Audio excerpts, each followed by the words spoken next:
Just starting. Buffering. No, we're starting the broadcast. There we go. It says we're live. I'm not seeing any evidence that we're live. Apart from the up in the corner that says live. Yeah, it just popped up. There is a delay on these things. But anyway, good evening. It's Sunday. It's 8 p.m. It's time for some Doctor Who because every Sunday is a Doctor Who day. And with me tonight is Chris as well. Say hello, Chris. Hello, Chris. There we go. It's obligatory now. It's just obligatory. So tonight we're going to be doing Doctor Who Twice Upon a Time. We were originally supposed to do it last week, but I had visitors last week, so it was postponed. But I tell you what, even though it's postponed, it feels like we're flying through these. Oh, yeah. Because I looked at the list and I put it down somewhere of the episodes that we've got in order. And I remember doing it. It was like, oh, there's 12 episodes in this list. And I looked at it recently and it's like, well, there's 6 episodes left on the list. So, yeah, we're flying through it. But tonight, yeah, we are doing Twice Upon a Time. And this is David Bradley's return, sort of, to the role of the First Doctor. In An Adventure in Space and Time, obviously, he played William Hartnell playing the First Doctor. In this, he's just playing the First Doctor. What's surprising me, really, is actually just how quickly time is passing with these productions. And I was looking at it, and it's just like, geez, do you realise that when David Bradley first took on the role, he had just turned 71? And I was looking at it recently, and it's like, oh no, he's now getting ready to turn 78. Because obviously when he first started doing it, it was 2013, and that was 6 years ago. Christ, we're getting old. I mean, that's a bit. It feels shocking. It's not. It can't just be me. Surely that feels shocking to you as well. Yeah. It's it has flown past. Just as you were saying that, I was mentally counting out. Hang on, the 50th anniversary. Bloody hell! Yeah, we're on the ramp up to the 60th. I know. I mean, that's just not right. I remember the 25th. I mean, it's weird. It is genuinely weird. But what do you think when they announced that Bradley was going to be in this episode? What was your initial reaction? I thought brilliant because he did it so well in the other play he was in, whose name I can't remember that I do know. Richard Hurndall. No. What was the one where he was playing William Hartnell? Oh, An Adventure in Space and Time. Yeah, when I watched that, I thought he was brilliant in the part. Yeah, I thought perfect, and then obviously there was the online polarization of all the so-called fans, and I was like, who else are they going to get to play it? Really? Yeah. If they want to put the First Doctor in a story, who better than to get the man that portrayed William Hartnell in the 50th celebrations? I think. I mean, Doctor Who fans are weird. I mean, in general, Doctor Who fans are weird. I think if you grew up in the classic era, I think you're a little more accepting. I think if you're a new Whovian, you're less accepting, and I think it's a bit of a strange scenario, really. But I think most Doctor Who fans that grew up through, I mean, in particular, there are Doctor Who fans that grew up from the beginning of the show and are still fans of the show. But for me, myself, I mean, my earliest memories of Doctor Who were sort of, the Peter Davison years, the Colin Baker, Sylvester McCoy. And of course, then you had the break, and then the McGann movie, and then the big break, really, because, I mean, the break between Doctor Who was never really off TV, even when it wasn't being made anymore. But really, the big break was kind of between 96 and 2005. That was really sort of the big period whereby there was literally no more Doctor Who. And I think, from an older fan's perspective, we had seen other people play parts before that had been given to other actors because the other actor wasn't available. Again, I mentioned Richard Hurndall earlier, who was the first Doctor in the fifth Doctor story. And you had other people playing different parts. Like there was, I'm trying to think the actor's name. He played Jamie McCrimmon in The Mind Robber because Fraser Hines was ill, and they actually done it worked for the actual story, mind. Because if you haven't seen The Mind Robber for a long time, you're going to be slightly confused at seeing another actor playing the companion, but because it was The Mind Robber, it actually worked for the story as well, because you had a different actor with a different face playing the same character in a story which was set inside somebody's mind. So it was kind of that's perfectly fine. It's perfectly acceptable. Ian has just joined us in the chat. Hello, Ian. Good evening, Ian. Yeah, good evening, fella. So yeah, my reaction to seeing David Bradley cast as the first Doctor for this episode was just sheer delight. I mean, I know how good David Bradley is. I've liked him in it. I mean, it's kind of interesting that they chose an actor that almost sort of mirrored Hartnell's parts, in that David Bradley was often chosen to play parts for characters that were stern, I guess. He often been chosen to play parts that were, he was often playing nasty people. I mean, as is, by Game of Thrones standards, at least. And I think most people would have remembered David Bradley before that from something like Hot Fuzz, where he played the the yokel in the field with the guns. When they break into his shed, and it's like, by the power of Grayskull, look at all these guns. But yeah, I mean, my first reaction to Bradley being cast was one of, this is a great idea. This is a great. I believe the idea actually came from Peter Capaldi. I believe it was at the San Diego Comic-Con when Peter Capaldi just turned to Stephen Moffat and just said, "Well, why don't we just get Bradley to play it?" I was like, okay. There's the interesting story. So yeah, we're about to do Twice Upon a Time. If you're ready and queued up, I don't see any point in delaying. Paul's previously on Doctor Who on the screen. It's probably the greatest previously on of all time. Like it is probably the greatest previously on. Fantastic. So anyway, I'm getting ready to queue up. I'm going to queue this because I've unfortunately got to play it on iPlayer. Let's see what happens. I'll press play when yours starts moving. It has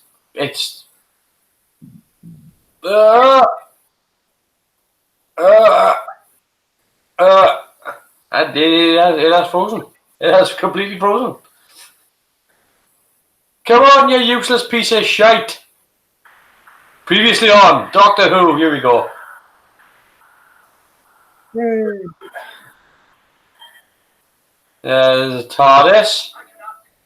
Now, 709 episodes ago. I mean, when I first saw this, there was a smile right across my face. Absolutely. Again, this is how you respect the show that you were making. And that transition is beautiful. It's really well done. I wish there had been a little bit more punch behind Bradley's performance right there to match Hartnell's a little bit more, because Hartnell's, even though he does go softer, it's not that kind of soft. Good casting for the people who played Ben and Paulie. Yeah. But the guy who plays Ben is a little non-aggressive in his portrayal. Whereas Michael Craze was actually a bit more, come on, Doctor, wakey, wakey! I can't go through with it. I will fight it. I will not change. Hello? Not a bad set, I've got to say. We know it's mainly foam and polystyrene. Who is that? I'm the doctor. Oh, I don't think so. No. Dear me, no. You may be a doctor, but I am the doctor. The original, you might say. It's a lovely moment.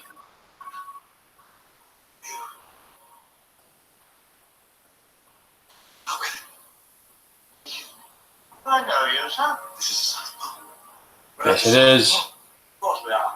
Don't you know that? So, one thing that you would have missed, Chris, when we were doing the 10th Planet was just how much of the 10th Planet they had recreated for this opening scene, and it was quite a chunk. And I dare say there's probably even more footage that they haven't shown. Regeneration. Are you a Time Lord? You know who I am. You must. Have you come to take the ship back? The ship? You still call it a ship? Oh, dear. And I love the fact that they've taken advantage of just a slight moment from the 10th Planet as well. That there's this moment whereby the Doctor leaves and Ben and Polly are still in the Arctic base. And obviously, like they're following the Doctor, but they were off screen long enough that having the story fit in is not a problem. Yeah, I mean, I have seen the 10th Planet before, so it's I'm not completely in the dark, just not recently. Yeah. No, but I mean, like it's great that they put this moment in, that there's this huge little bit moment that you get where he wanders off before. But there is a whole slew of stuff that they recreated and reshot that they just didn't use at all. Look at it. I'm really glad they didn't reshoot the spaceship at the beginning. And again, what's great about this episode is the fact that it's both great and bad, because they recreated a lot of things accurately. They paid a lot of respect to the original show by showing the original model makers, the original sets, the original, all that stuff is great. The flip side of that is that unfortunately this story doesn't do the same thing for the first Doctor. There's a lot of things whereby there's a couple of jokes that we're going to get here now, but they're just going to get hammered home. And I think it does the first Doctor a bit of a disservice. Again, we get this title sequence. I love the actual visuals of the title sequence. It's just the music that I'm not fond of. Yeah, the last time we get the big bass drop now, didn't we? Pardon? It's the last time we got these ones. Yeah. I mean, it's yeah. I've got to be honest, it's the same with the Whittaker theme to mine. I'm not overly fond of that. I like what they've done with it, sort of, but it doesn't make me like. Again, the Peter Howell theme is for me just the best one they've ever made. Yeah, I'm a fan of that as well. That was a ringtone on my phone for a long while. There is something I should very much like you to understand. I do not license to style. So this is down Newport Way, because if you want something to look like it's been bombed to hell, you go to Newport.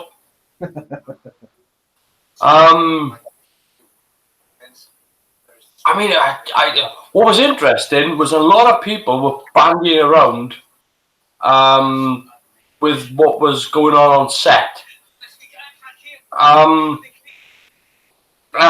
they were trying to sneak out photos. What was interesting about that was a lot of people were like, take it down. And not the BBC, I mean, fans were like, we don't want to know. And that's normally the opposite of what happens with spoilers, is that fans normally are like, show us more. Whereas in terms of this episode, there were a couple of things that they took, like, there was the famous picture of the two TARDISes side by side and whatnot. But aside from that, really, the fans acted, better than the BBC did actually when it came to the release, because the fans really didn't want to know until they saw it. This is a great shot as well, and it's the bird that stopped dead in the air that sells it. Yeah. Because all of the fire being stopped dead and everything is great, but everything else, as the camera moves back, can be done by people holding themselves still. Whereas that bird being hovered dead in flight is... I would have ruined that if I was shooting that, you know that. Shooting that somewhere, even really, so you couldn't see it properly, I would have had to have had Rowan Atkinson and Tony Robinson in it somewhere. Yeah, just put them in, running over the top. By the way, they're making a new Blackadder. Cheers.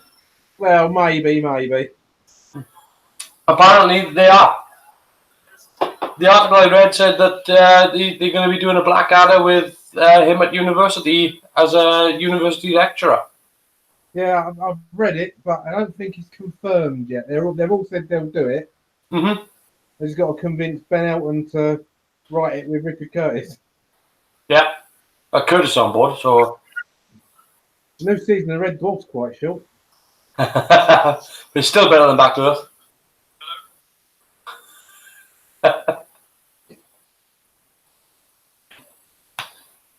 I think it's interesting that they had Mark Gatiss in this. I mean, I guess they put it in as sort of a, you've been working on this series since the relaunch, and now we're leaving. I would have cast somebody else. We've already had him in it before as Lazarus.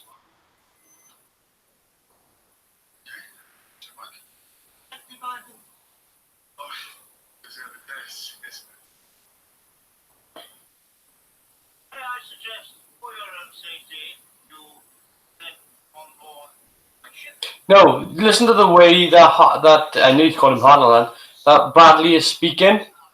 He actually is copying Hartnell. He watched The 10th Planet and he took the way that Hartnell was speaking, because Hartnell was trying to remember his lines. So he actually took that and applied it to his speech in the show. Which is what makes it perfect. I mean, it's just...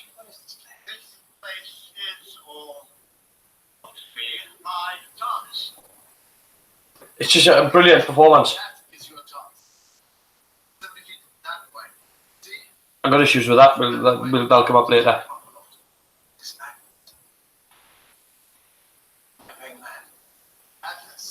What a beautiful set. The last time we see that as well. Well, we see a bit. It just, I mean, look, I will hand the original TARDIS, this feels like a spaceship control room, right? And it's one of my favorites. It's what I love about the console. That's this, which is very reminiscent of the original.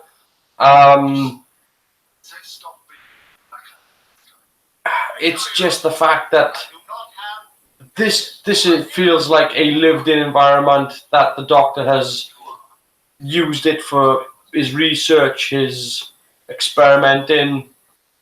It's such a beautiful, really well put together, multi-story set as well, which I love.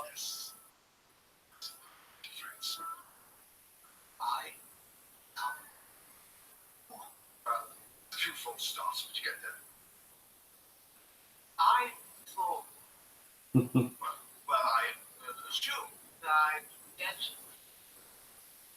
younger. Actually, he's not.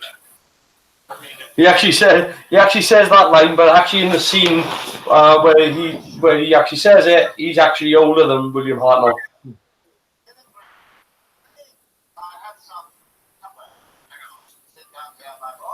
The brandy that he gets is actually a callback to the Husbands of River song.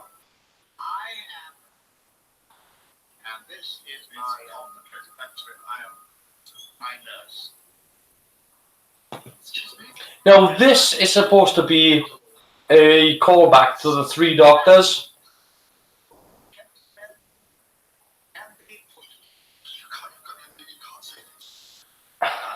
And this is my problem with the way that they've written the First Doctor.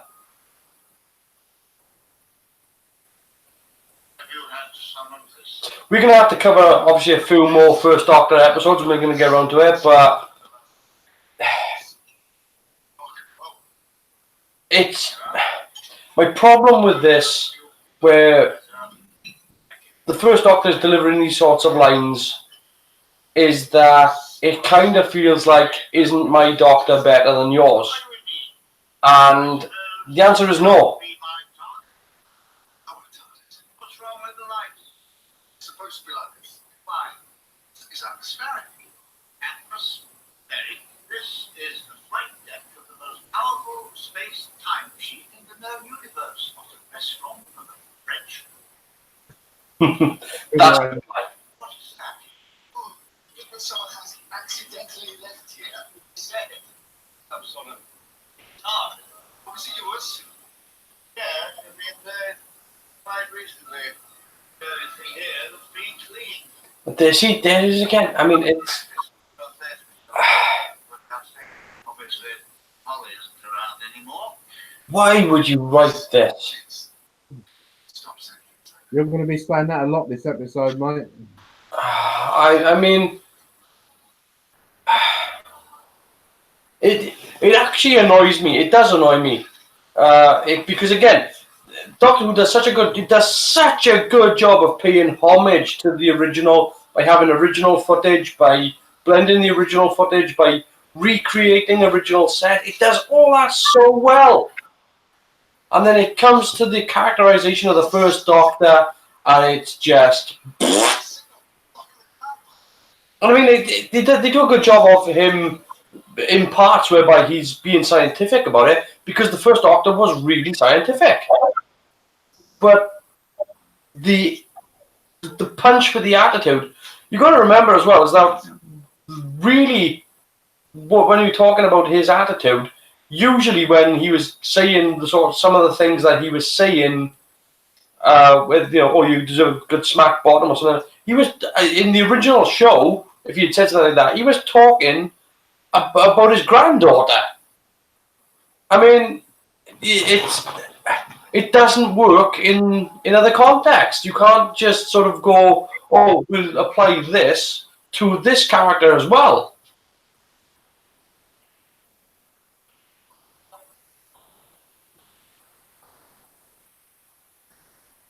Doctor, yes, Doctor of War, never, never. Now, there's a bit coming up here, and I remember watching this live, and the word disappointed just doesn't do it justice. Because this part here, the wrong person. Young lady, for you. That, when it does the reveal, shouldn't be Belle. That should be Susan. I don't care what anybody says, that should be Susan. Again, it's part of Moffat's problem of not being able to leave people dead. Although, it was nice to see Pearl Mackie again because she's great in the role. She is great. I'm not knocking Pearl Mackie at all, but her story was done. And again, that should have been Susan. If you had the First Doctor in this, you had the 12th. Playing on, you could speak to somebody from your memories. I mean, it even tied in with the fact that at the start of the season, he had a picture of Susan on his desk.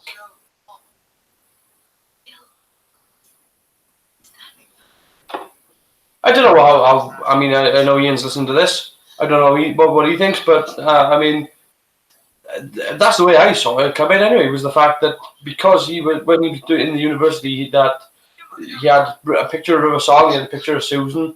I thought maybe either one would have been acceptable. Yeah, I mean, I thought it was going to be Susan as well when I watched it, and although I was disappointed it weren't Susan, I was also not disappointed because I like the character Bill, so I'm kind of ambivalent about it, I suppose. Would you have wanted the young Susan actress or Carl Ann Ford? I think I would have gone with it for either. Carl Ann Ford is still about. The young actress isn't. I mean, she's on stage a lot now. So, but I mean, she done a cracking job anyway. I'm trying to think of her name. Oh God.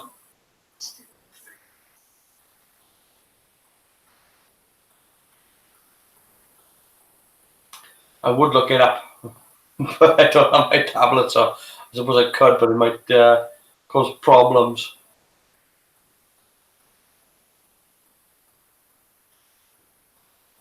But I mean, she done a cracking job playing Susan anyway, so I wouldn't have been opposed to that. I know.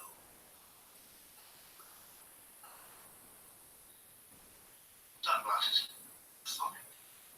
Indoors. I think the Doctor's seen more weird stuff than just somebody wearing sunglasses. I think he's seen himself wearing them. I'm not overly fond of the CGI either. For the glass lady.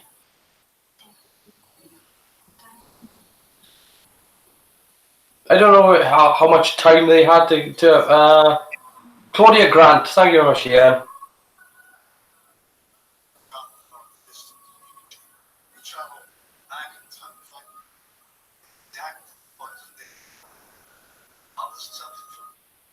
Yeah, it's not awful CGI for the glass lady. It's just it just doesn't look real, does it? No, it's a bit CGI. Yeah, I mean it's something to do with the density. They haven't really.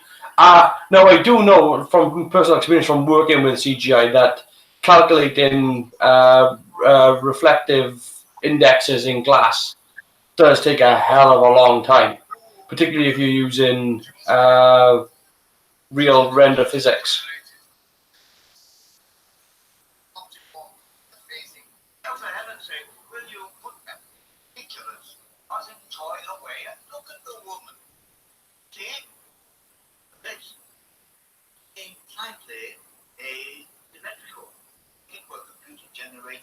See that face from there, that glass looks two-dimensional.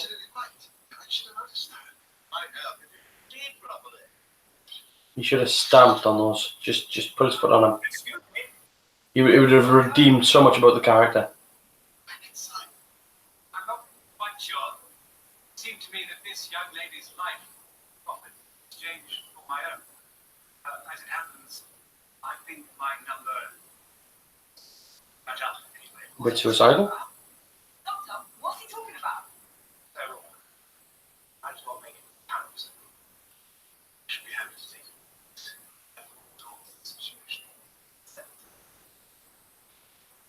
Nice. I'm not sure who you would have to play this character instead of Mark Gatiss, but I think I would have liked somebody else. I have nothing against Mark Gatiss really. It's just the fact that I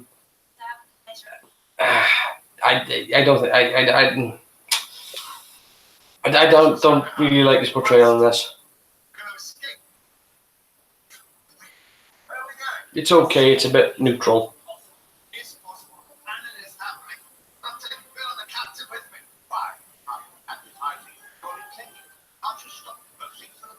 Mr. Pictures too, I can do it without. Escape. Not possible. Oh, I'm going to do way more than escape. I'm going to find out who you are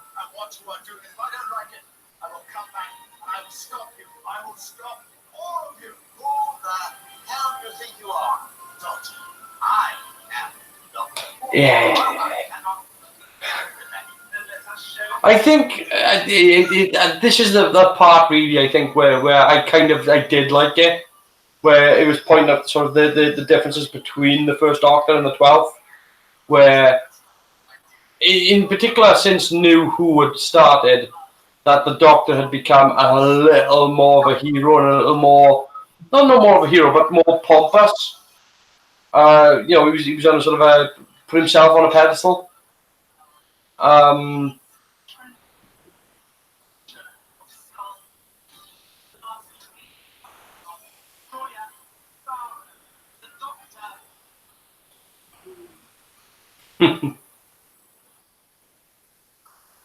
Yeah, you got to side with Bradley there. Fair, they cut out all the jokes. When I do it, Bradley's reaction to that was perfect. It was like seeing your own future and realizing it's like, oh, you've become a monster. I don't think it's entirely explicitly explained because Bradley is kind of deciding whether or not to regenerate, and he's seeing a glimpse of his future. And right now, it hasn't really been explained that, maybe he might refuse a regeneration based on what he's seeing. It's this adventure that makes him decide that he's going to regenerate, but it's not really made that clear. At least not right now. It becomes a little more clear towards the end, but it should be, instead of having the dialogue whereby they're giving him these bum lines about, misogyny and things like that, there should be more of a rebuttal between him and the 12th about, look, you have to do this to regenerate. I can't just. That line is going to date this show. So that box there drives me wild. Absolutely drives me wild. And the reason being is that it is not a copy of the box used in the 10th Planet. If anything, it's more like the John Pertwee box. Which really bothers me because they actually built a very accurate replica for An Adventure in Space and Time, which they had, which was still in the bloody exhibition. And that is probably the best looking, the first. I wish it hadn't been so brightly lit. Again, it's always been a problem with that set. But it does look good. Did you know Peter Cushing had a reasonably good police book? He did. For both films. It was probably, I don't know if I mentioned it once, but it was probably my favourite police box. I thought it was you that mentioned it. I couldn't remember. Yeah, I think I might have mentioned it at least once. I should have mentioned it when we were watching it. Yeah, you could have done. So, some of the parts of this set that you should know about, actually, are some of the actual set pieces there are actually the original set pieces from the actual original set in '63. Right. But yeah, it's a lovely set. The console, I think, is from the exhibition.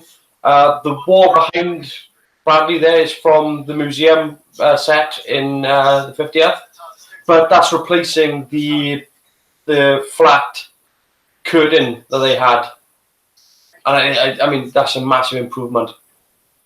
The lighting is a little bit more dramatic in this, but I think they could have gone a little bit further, and there's a minor complaint. Probably, I disagree with the fact that they've repainted the console, because that's a big one. Because the console isn't supposed to be white; it's supposed to be like a very light green grey. Why they repainted it white for this, I don't know. Yeah, so it kind of covered with on a black one. What was that? What was that, Chris? Perhaps they did it white so it color tone matches what it would have looked like on a black and white picture. I mean, I don't know, but we know for a fact that the original prop was not that color. And I think for a lot of Doctor Who purists, seeing that in that color makes you go, "Oh, why did you do that?" I mean, there is a if you look at it in black and white, there is a gradient differential between the console and the rest of the set. So, and the fact that it was done in black and white doesn't. The other thing as well is that even though it was done in black and white, there were still books and everything where people are taking pictures on the set and putting them in these books for people to see that were in colour.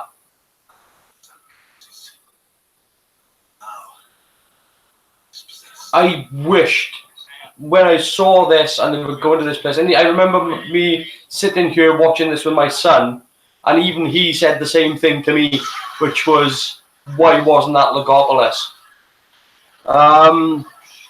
It was like because it blew out the old TV camera, yeah. But it's still that's still the colour of the original prop. Fine. Back to the tops. What are those things?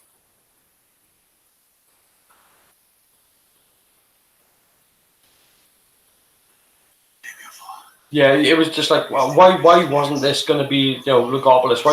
Why wouldn't you have revisited this in its crumbling state? How does it work? We go to it. No. You're going to went to the TARDIS. Why? Because that's the cat. Lying. You got a duplicate. A trick. I don't know what Did you know as well that the a reason why, the Dalek there that jumps up and smacks Mark Gatiss in the face like a face hugger? Do you know why it does that? No, go on. So originally, when they were making Doctor Who in the 1960s, the first person to be asked to design a Dalek was Ridley Scott. Stupid, bloody, arse. Really? Yeah, genuinely. If I hear any more language like that from you, young lady, you're in for a jolly good smack. Awesome.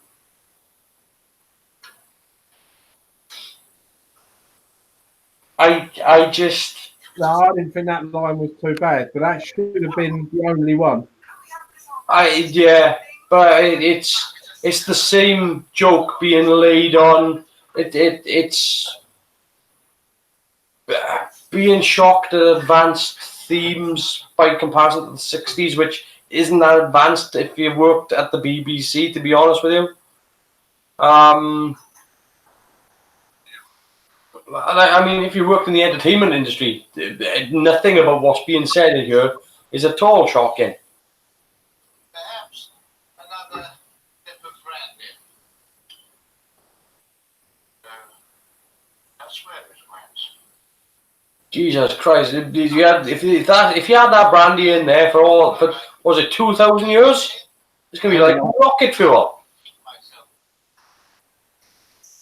I'll see you both presently. Nip of brandy and then pass out.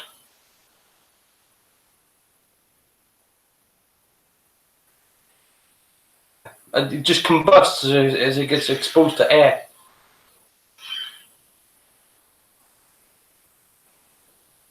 Beautiful looking set. What are they? Yeah, it's lit really well. Out of their shell. All right. I mean, there's a couple of other places that would have been nice. Considering it's supposed to be like the biggest database in the universe, it could have been the library from Silence in the Library. That would have made sense to me as well. The fact that they've just created this new planet, it's a bit like disappointing. What else? Still have. Why are you?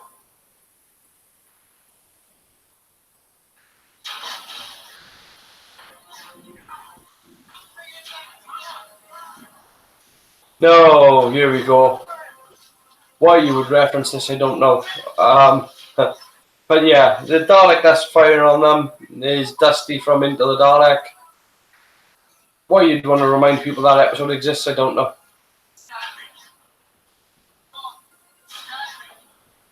Maybe he was out of ideas. Maybe he was just like, oh, I don't have any more ideas left. This is my last idea for Doctor Who.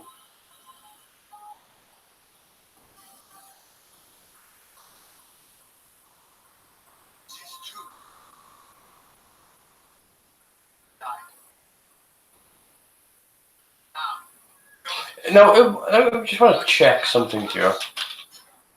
Just a quick look.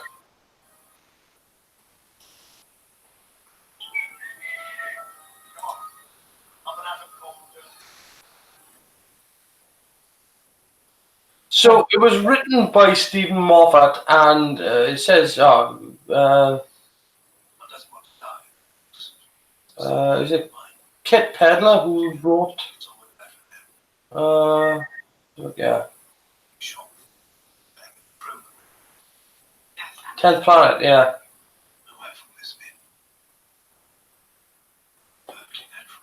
So they got Kit Pedler because he was the original creator of the Cybermen. So that could be wrong, but Trouble is, I thought I'd been rescued. Felt rather like a miracle. I had this feeling. Dr. Christopher Kit Pedler was a doctor of medicine specializing in both diseases of the eye and a branch of new artificial limbs. In 1966 was approached by Doctor Who. Story of the principal, yeah, he invented the Cybermen. And he's an actual doctor. There you go.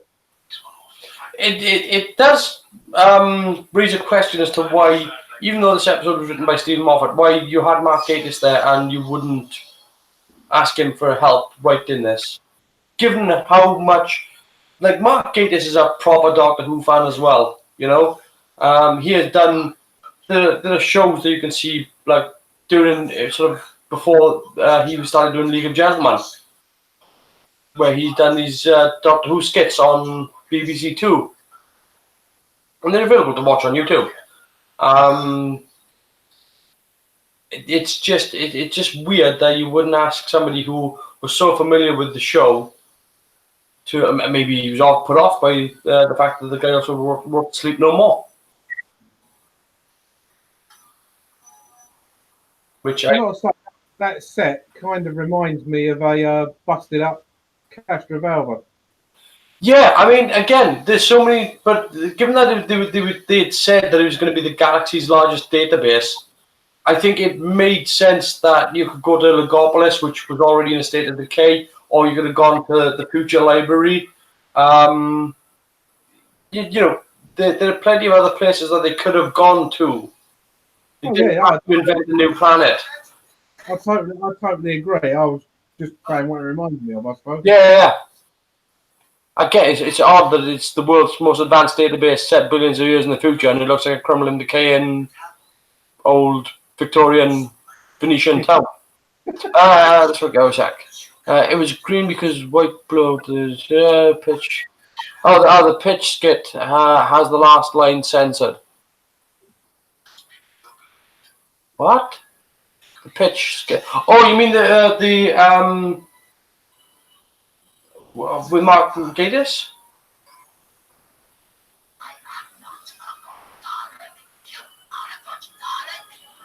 Good grief.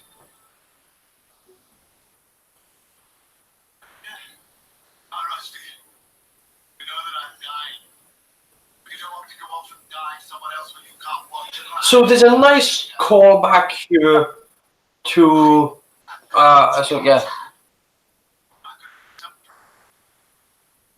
any old something with an equity card.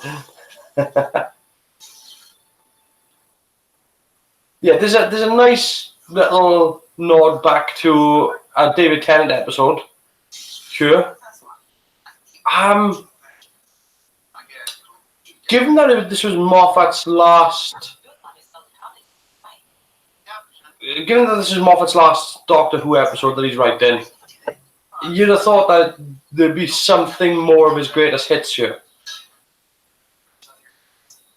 Like, given that they're doing following this New Earth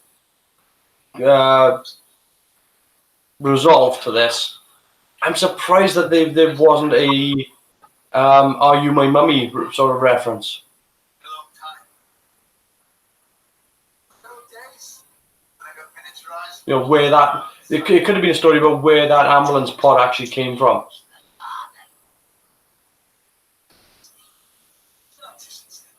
Destroying Daleks. Yes, all the ones who come here to us.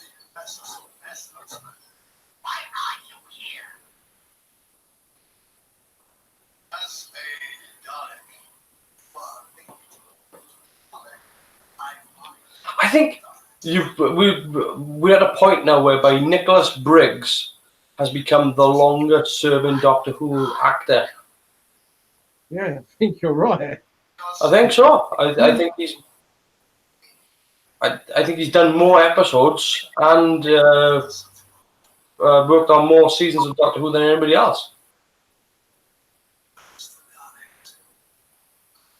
There is good and there is evil. I let Gallifrey to answer a question of my own. By any analysis, evil Again, it's always wins. a wonderful looking set. Rival strategy. But again, you've got those pillars, and it's just Loyalty. it's reminiscent of other Doctor Who sets from the classic show. So, that's good.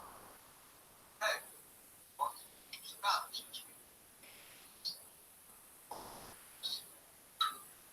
There's some kind of logic. Mysterious. I do like this back and forth with him and Bill. Look, Was this just moving around? Right.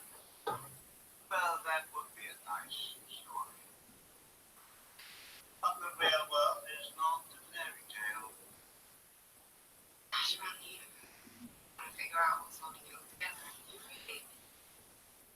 You don't know. You know me in the future. Do I ever understand?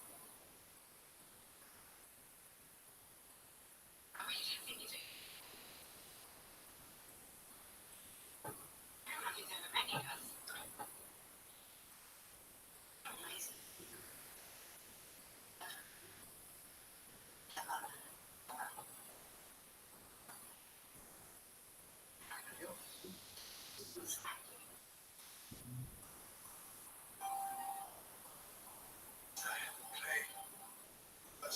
So yeah, there's some nice effects here as well. I love this little effects about to pop up now, whereby it's actually tracking his eyes, and the actual whole thing moves around.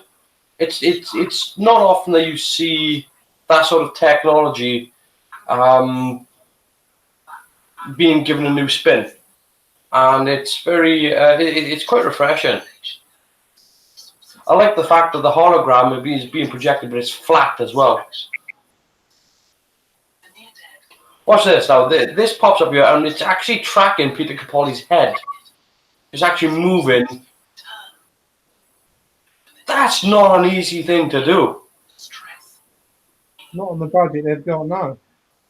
But I mean, like even if they had a blog, but it's to track his head and have the actual thing move with it as he turns, it's really not an easy thing to do at all. I mean, I know they probably recorded this in a very high resolution. They're probably recording it in maybe 4K. But even so, it's still not easy. I dare say there were probably multiple tracking markers going on in there. I seem to remember the first time I watched this with a Dalek during the projection, I said to my family I was watching with, if someone says, help me Obi-Wan Kenobi, we are turning it off. I think it's one of the best examples of a holographic projection, though. Yeah. With all the other holographic projections, they tend to try to make it as 3D as possible. Whereas this was a projection and it looked 2D. And I thought, well, that's great. That's one of. I mean, I hate those sorts of things anyway in sci-fi. It's like I don't know if you watch what the hell's the name of the show? Oh God, I've forgotten the name of the show now. But normally in sci-fi, somebody will pick up a device or something, and it'll have writing on, and they'll pick it up, and it'll be glass, and it'll be transparent. You can see through it. And they do the same thing in sort of like New Trek and in Discovery and shit like that. And in lots of sci-fi, in Lost in Space and shit like that, whereby they'll have a computer screen and you can see through it. I was like, that is the most useless piece of tech ever. And that's why I like it when you get a hologram like that, whereby it's being projected, but it's being projected onto like it looks like it's on a sort of flat surface. I just don't like things that are see-through. I think they're absolutely rubbish tech because you've already got something better.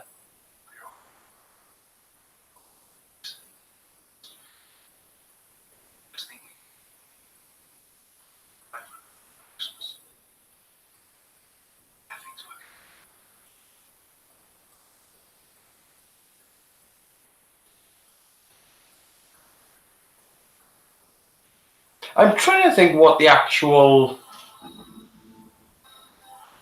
Oh, that set going to these two brilliant, isn't it?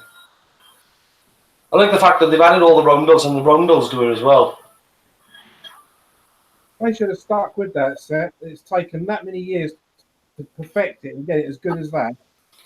Why not just stick with it? I mean, how long did they use the original set for? And it was. I mean, bits of the original set were being used right through the 70s, so.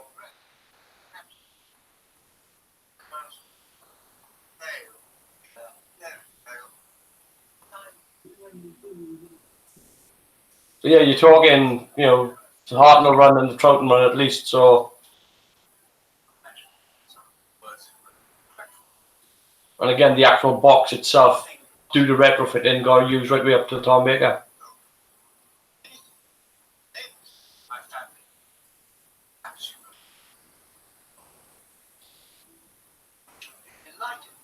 Now, what are their names? Mary and John Hitler. Yeah, they've just saved Hitler's parents. Wouldn't that be a twist?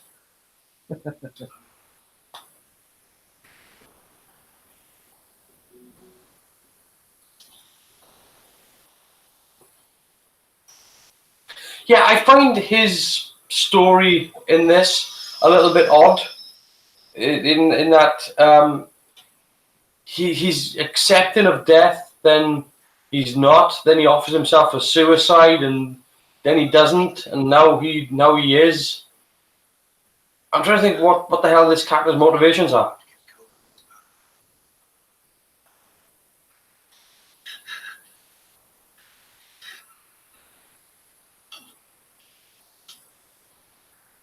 Like the German seems like he's already been shot, so I'm pretty sure that if he just puts his gun down and waits, he's going to be okay.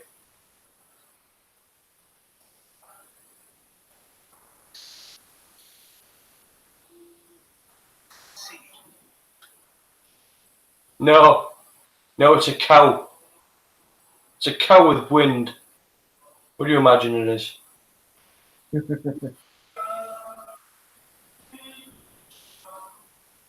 Those caps are brilliant. I like the fact that they've got the cap over the helmet, and then they've got a little cap that's over the spike. I just think it's brilliant. It just makes me giggle. I can't help it. Military overthinking. Yeah.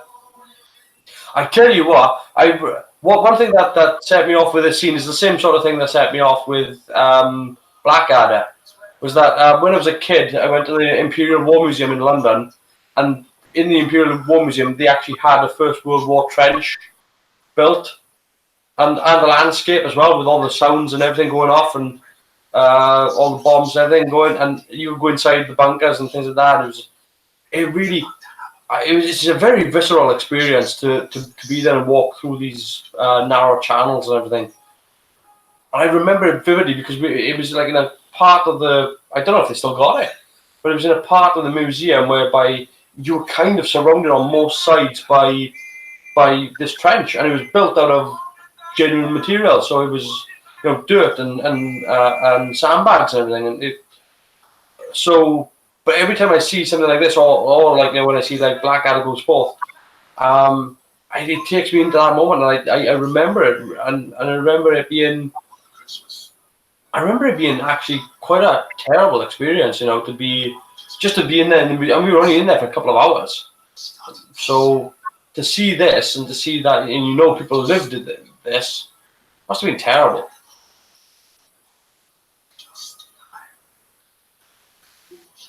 That's definitely a poignant moment. Yeah, but to see this and see how well they've recreated it as well. That's what it means to be a doctor. Or life. But generally fails to do. That's where we come in.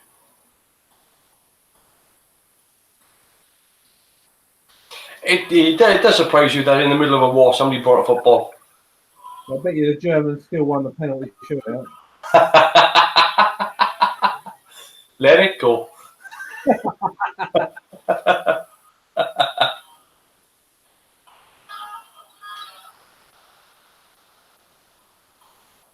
Now you'll notice the color grading has changed. You might not have, but originally when the TARDIS originally lands, the color grading is very blue.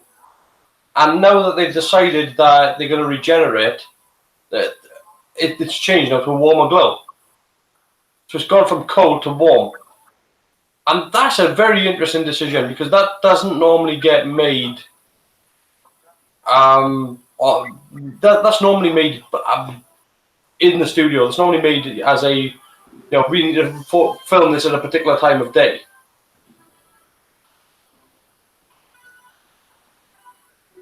So that would have been a deliberate decision before they even went outside on location.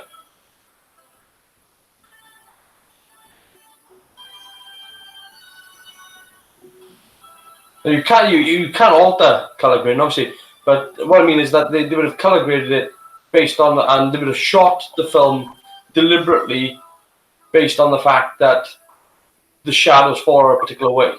So they would have probably shot it sort of mid-afternoon into the evening.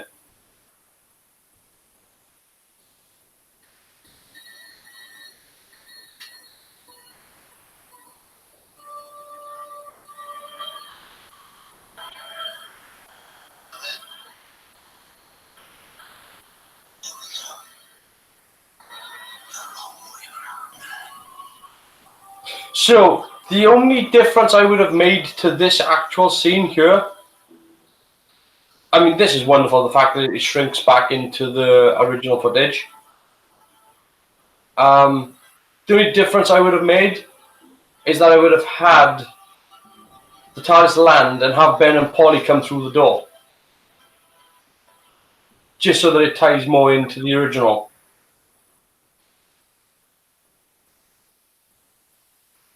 Just because you get that scene in the original whereby, I mean, not in this one, but it goes into Power of the Daleks then. You have that whole thing whereby Ben and Polly actually see him regenerate. You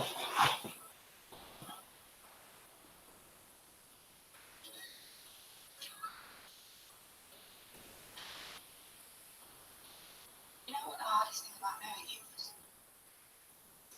Superior intelligence. That's a good one. Impeccable dress. Take your crown.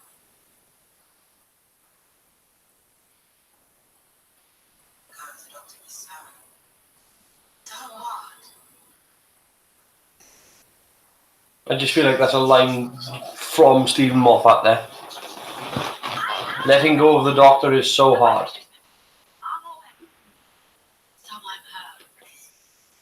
Okay, I'm gonna prove to you how.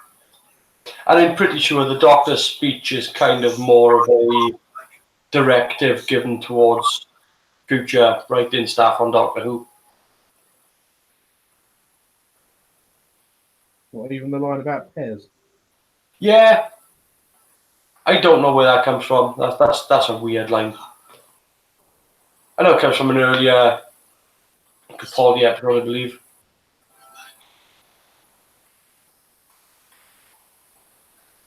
Don't know what he's got against Pez.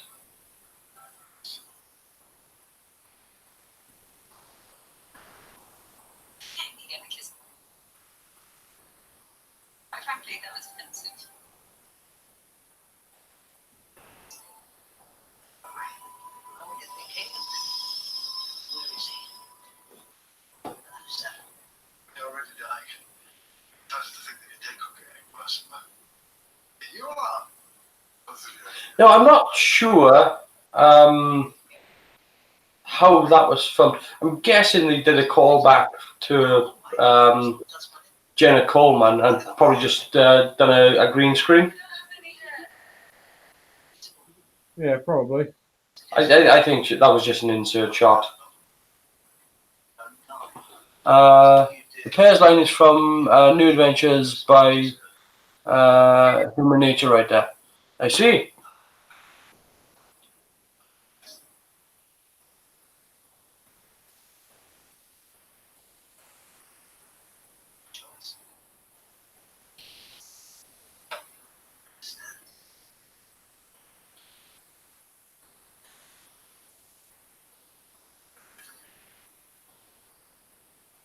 Just minutes. You know how many of you I could film? I'm chatting. My testament was chatting. Life's this long. Do you understand what it is? It's a battlefield. Like this one.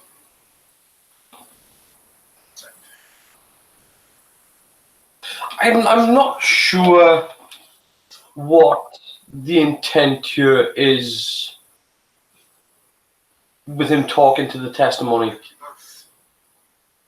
I'm not sure what the Doctor's trying to say. Like, he's lived a long life. Well, we know that.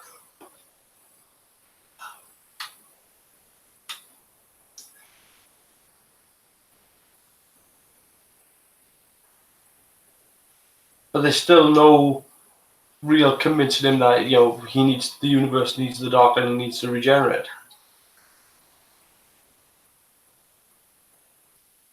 And I guess my biggest problem with this episode is the fact that there is no back and forth. It's still a very nice natured episode. And one of my favourite lines in this was definitely the whole, it's not an evil plan. I like that. I like episodes like that.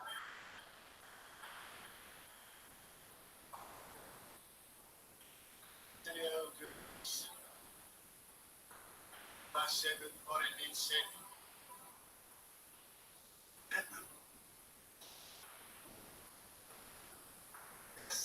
I said no, look at it all wrong. Not me. That one probe in the middle. I suppose. Hmm. One more lifetime.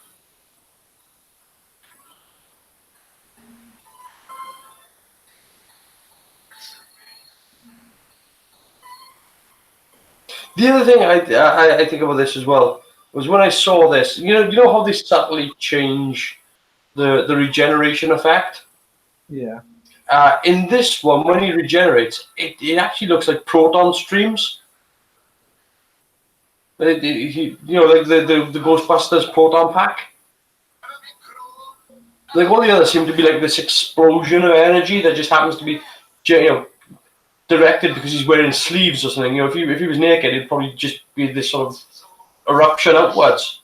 Whereas this looks like a deliberate sort of stream.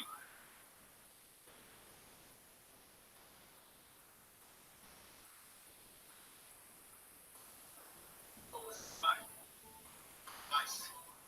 Feel to be kind. Oh, and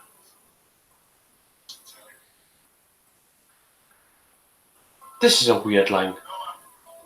No one would understand your name except children. Is his name Tinky Winky?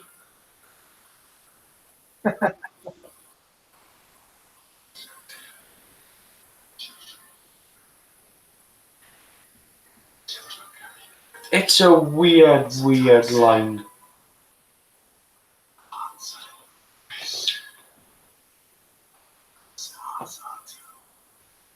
I'll give you my thoughts on all this afterwards. Yeah, oh, absolutely.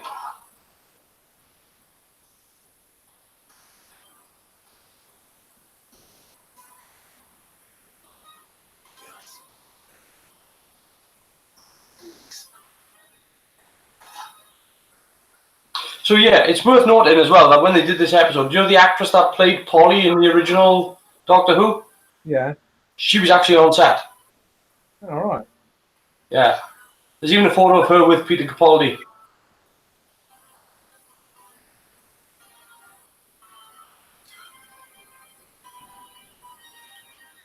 I let you go. Again, that seems very much like a Stephen Moffat saying goodbye.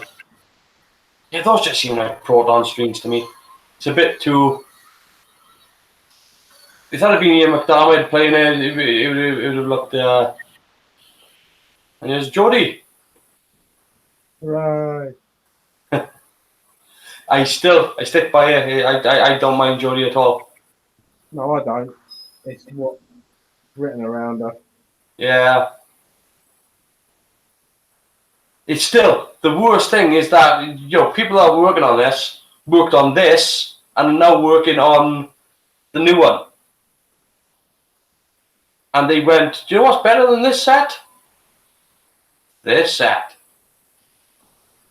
And they genuinely believed it.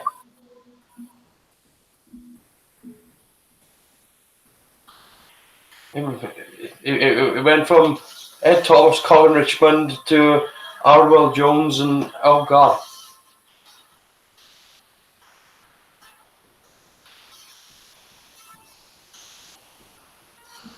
It's so layered, so detailed.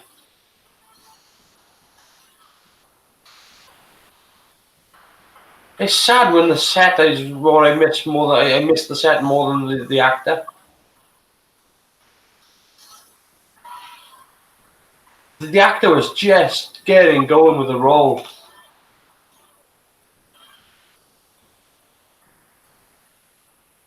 And the scream.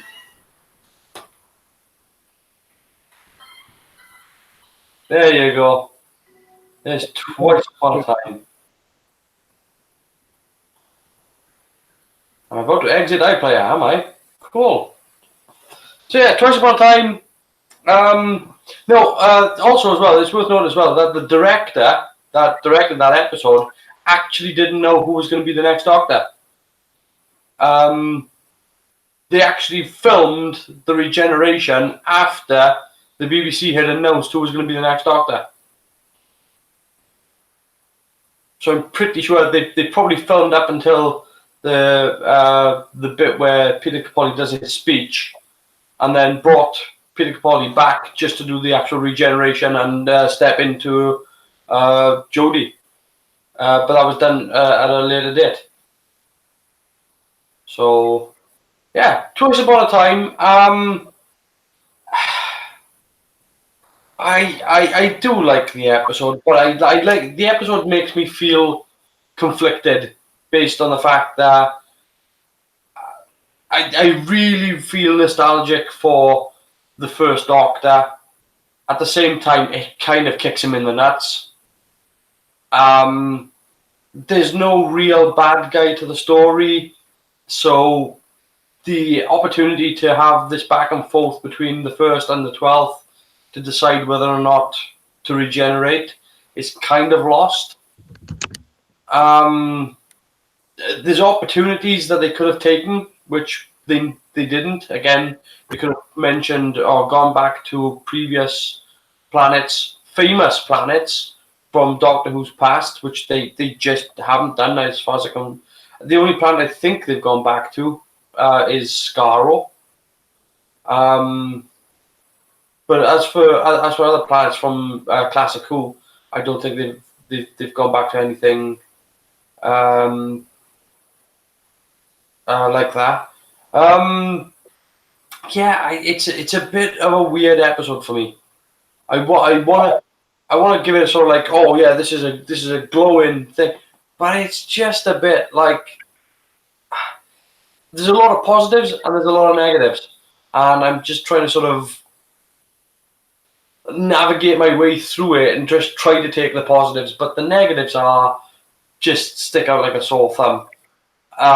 The way that they approach the William Hartnell First Doctor, and by slamming in these jokes of, well, the TARDIS needs a good clean, and clearly he's missed you, my dear. And it's like, oh God, stop. And like, after Peter Capaldi has said it once, you think, oh, right, okay, now they're going to forget that. It was a bit of a ha-ha moment, and now they're going to move on, and he just never does. And it's just like, you really shouldn't be doing this to this Doctor. Khan returned. Yes, they did. Yeah, but that was kind of for the Minnesota, wasn't it? That was the 8th Doctor, Night of the Doctor. Not that I'm decanonizing that. No, that's very much part of canon. But that was kind of a that was very much a nice moment. But again, that's what they could have done with this. So I mean, there's a couple of missed opportunities. I know it was a last minute right, because Moffat was kind of making The Doctor Falls be the last episode, and it was that Chris Chibnall wasn't ready, and so he rush wrote this episode not to lose the Christmas slot. God, how that paid off. Sometimes it makes you shake your head with disbelief, doesn't it? I mean, even if you look at this episode and say, look, this episode really didn't achieve a lot, you can appreciate the effort that the episode made. And the effort that the production staff made as well, in particular. So, the episode leaves me conflicted. It's a fantastic looking episode. Story-wise, it's kind of there. It has these little moments that spike that make you go, oh, this isn't that great, isn't this great, isn't that great? At the same time, you've got these moments going, oh, God, I can't believe they're doing that. So it's a bit all over the place. But it's still that roller coaster of, is it good, is it crap, is it good, is it crap? Makes it a little bit more entertaining, I think. Even though the story is kind of a little bit lacking. Anyway, that's what I thought. What do you think, Chris? I actually quite like the episode. I can deal with the humour they've tried to throw into the portrayal of the First Doctor, although it wears a little thin after the second time. But there's one thing that gets on my nerves with this episode, and I think it's something that gets on my nerves throughout all of New Who, and that's the regeneration speech. Yeah. They really, really drag it out. And even though that one was, that was good, it's very well written, very well acted. But when Eccleston went, he had a bit of a speech. Mm-hmm. When Tim went, he had a little bit of a longer speech. When Matt Smith went, he had a whole fucking episode. Yeah. And this one was a tad long. It's like rather than it being a person that's changing their appearance and carrying on living, they've made it more like that person's dying and they're being reborn into someone else. And I don't like it. If I think about it, I don't like it. Yeah, I agree with you, absolutely, because the other thing that pisses me off is I'm sick of the TARDIS exploding. Oh, definitely. I mean, you'd have thought, there's actually, if you look at Classic Who, there was a room on board the TARDIS for regeneration. Now, that room was ejected and in the episode Castrovalva. But the TARDIS was much more of a natural environment for the Doctor to regenerate.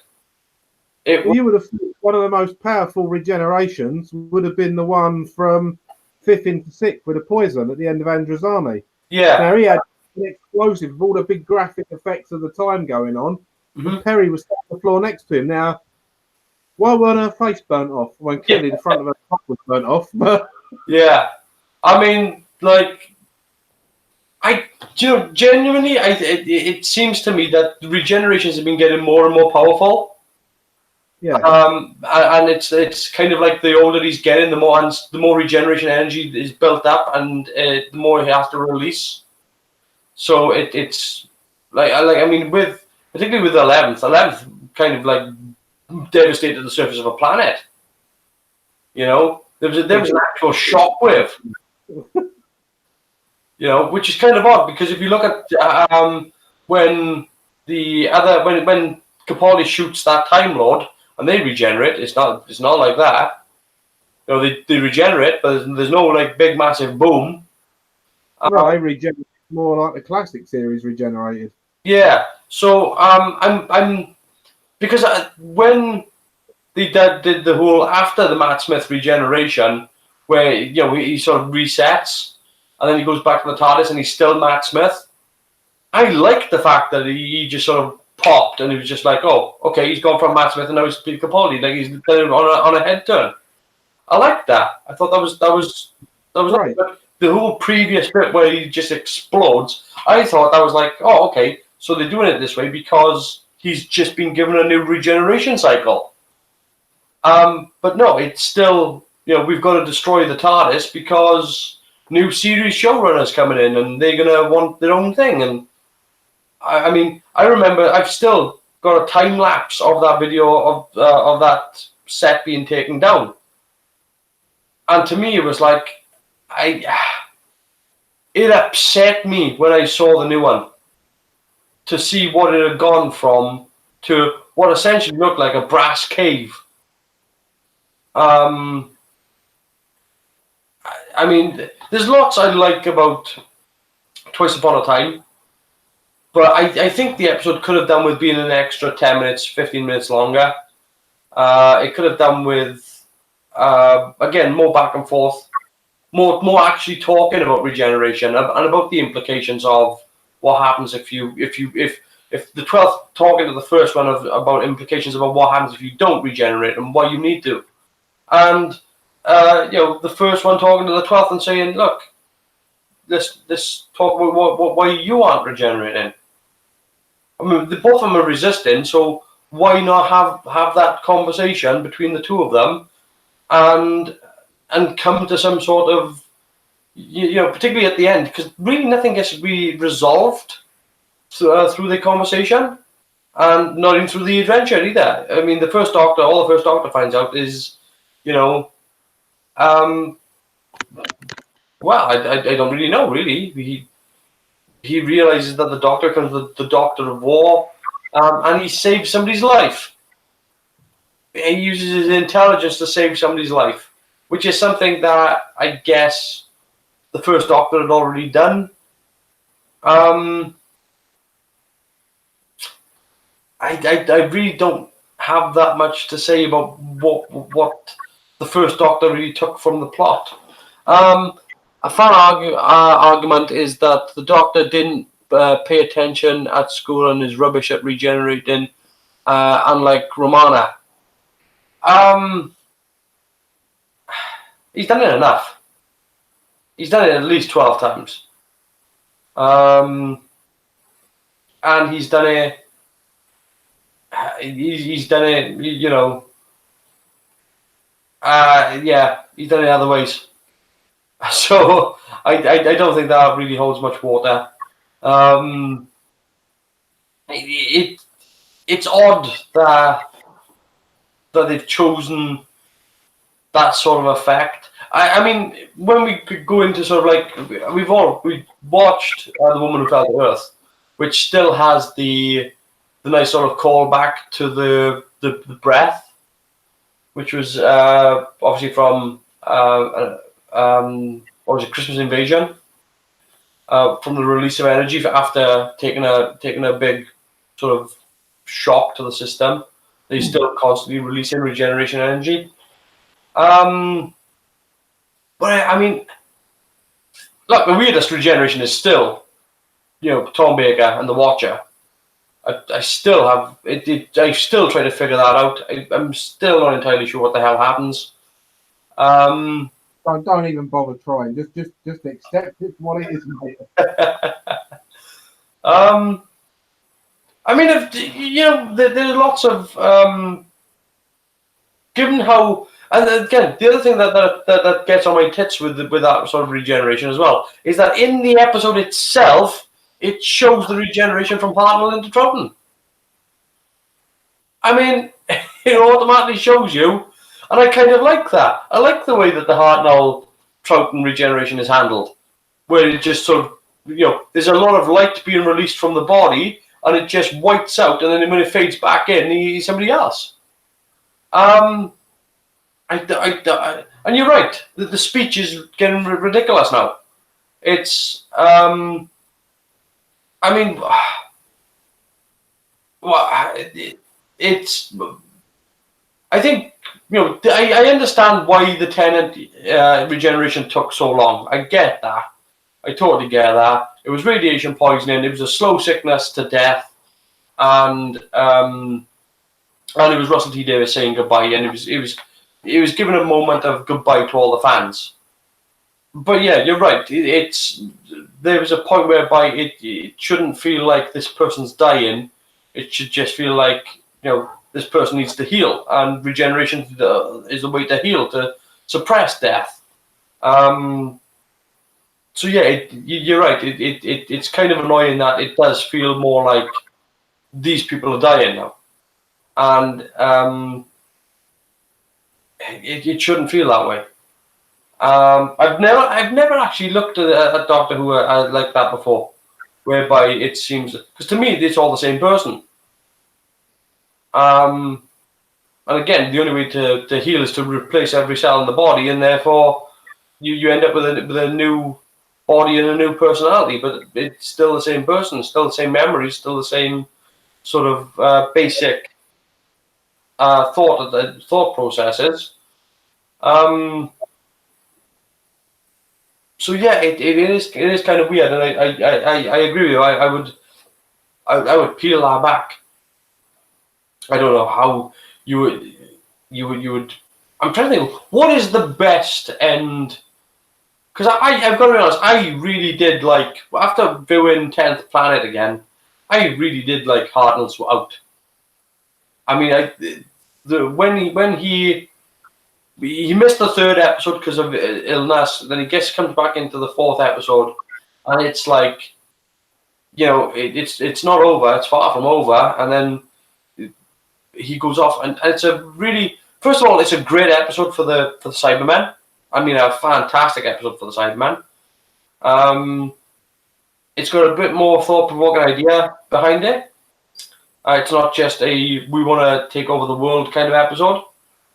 And I think, yeah, it's kind of a good out. I like Patrick Troughton's regeneration in War Games. I think that's because that's kind of quick, isn't it? It's kind of like the Here Come the Time Lords. All time slows down as they're trying to make it. They rush him back to the TARDIS, and the Time Lords slow down time so they can't quite make it into the box. And then Jamie's sent on her way. Victoria, and then you got Troughton then appearing for the first time in front of the Time Lords, who decide we're going to make you regenerate. And Planet of Spiders was kind of quick as well, wasn't it? It wasn't like it wasn't a slow regeneration. It was kind of like, he's been poisoned now and he needs to regenerate. So that was kind of quick. Androzani? A little bit longer. But there wasn't any sort of like goodbye speech, was there? No, it's like, I'm going to die, I don't know if it's about to regenerate. And then we had Live Doctor, you must live. And then Anthony Ainley camping it up with Die, Doctor, die. And then he just flashbangs into Colin Baker. Yeah. I mean, obviously, the quickest one is probably Sylvester McCoy, Yeah. which is just literally him rolling around on the floor, and then Ronnie walking in and going, "Leave the girl, it's the man I want."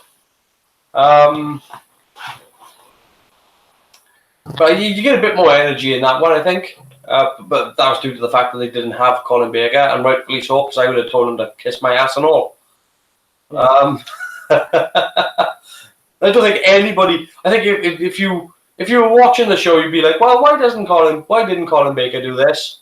And then if you look back in the behind the scenes part of it, it's like, "Yeah, no, right on, man. I'm with you. I'm with you all the way." But I guess my favorite sort of end with for regeneration into somebody else is gotta be McCoy into McGann. As much as I bloody hate that scene where he just gets shot because of the stupidity in the script writing, I kind of like it. So that's my thoughts on regeneration anyway. Yeah, I'm definitely with you on that. I need to go back to a shorter, snappier, like you say, and more explain that it's someone extending their life rather than I'm dead, I'm new. Yeah. I mean, I think what I like with the Sylvester McCoy into McGann regeneration is that he even explains afterwards that the reason why there was so much of a energy buildup was because of the anesthetic, which almost killed him. So that's why when he regenerated, there was that morphine effect, but he also had the lightning as well, the energy release.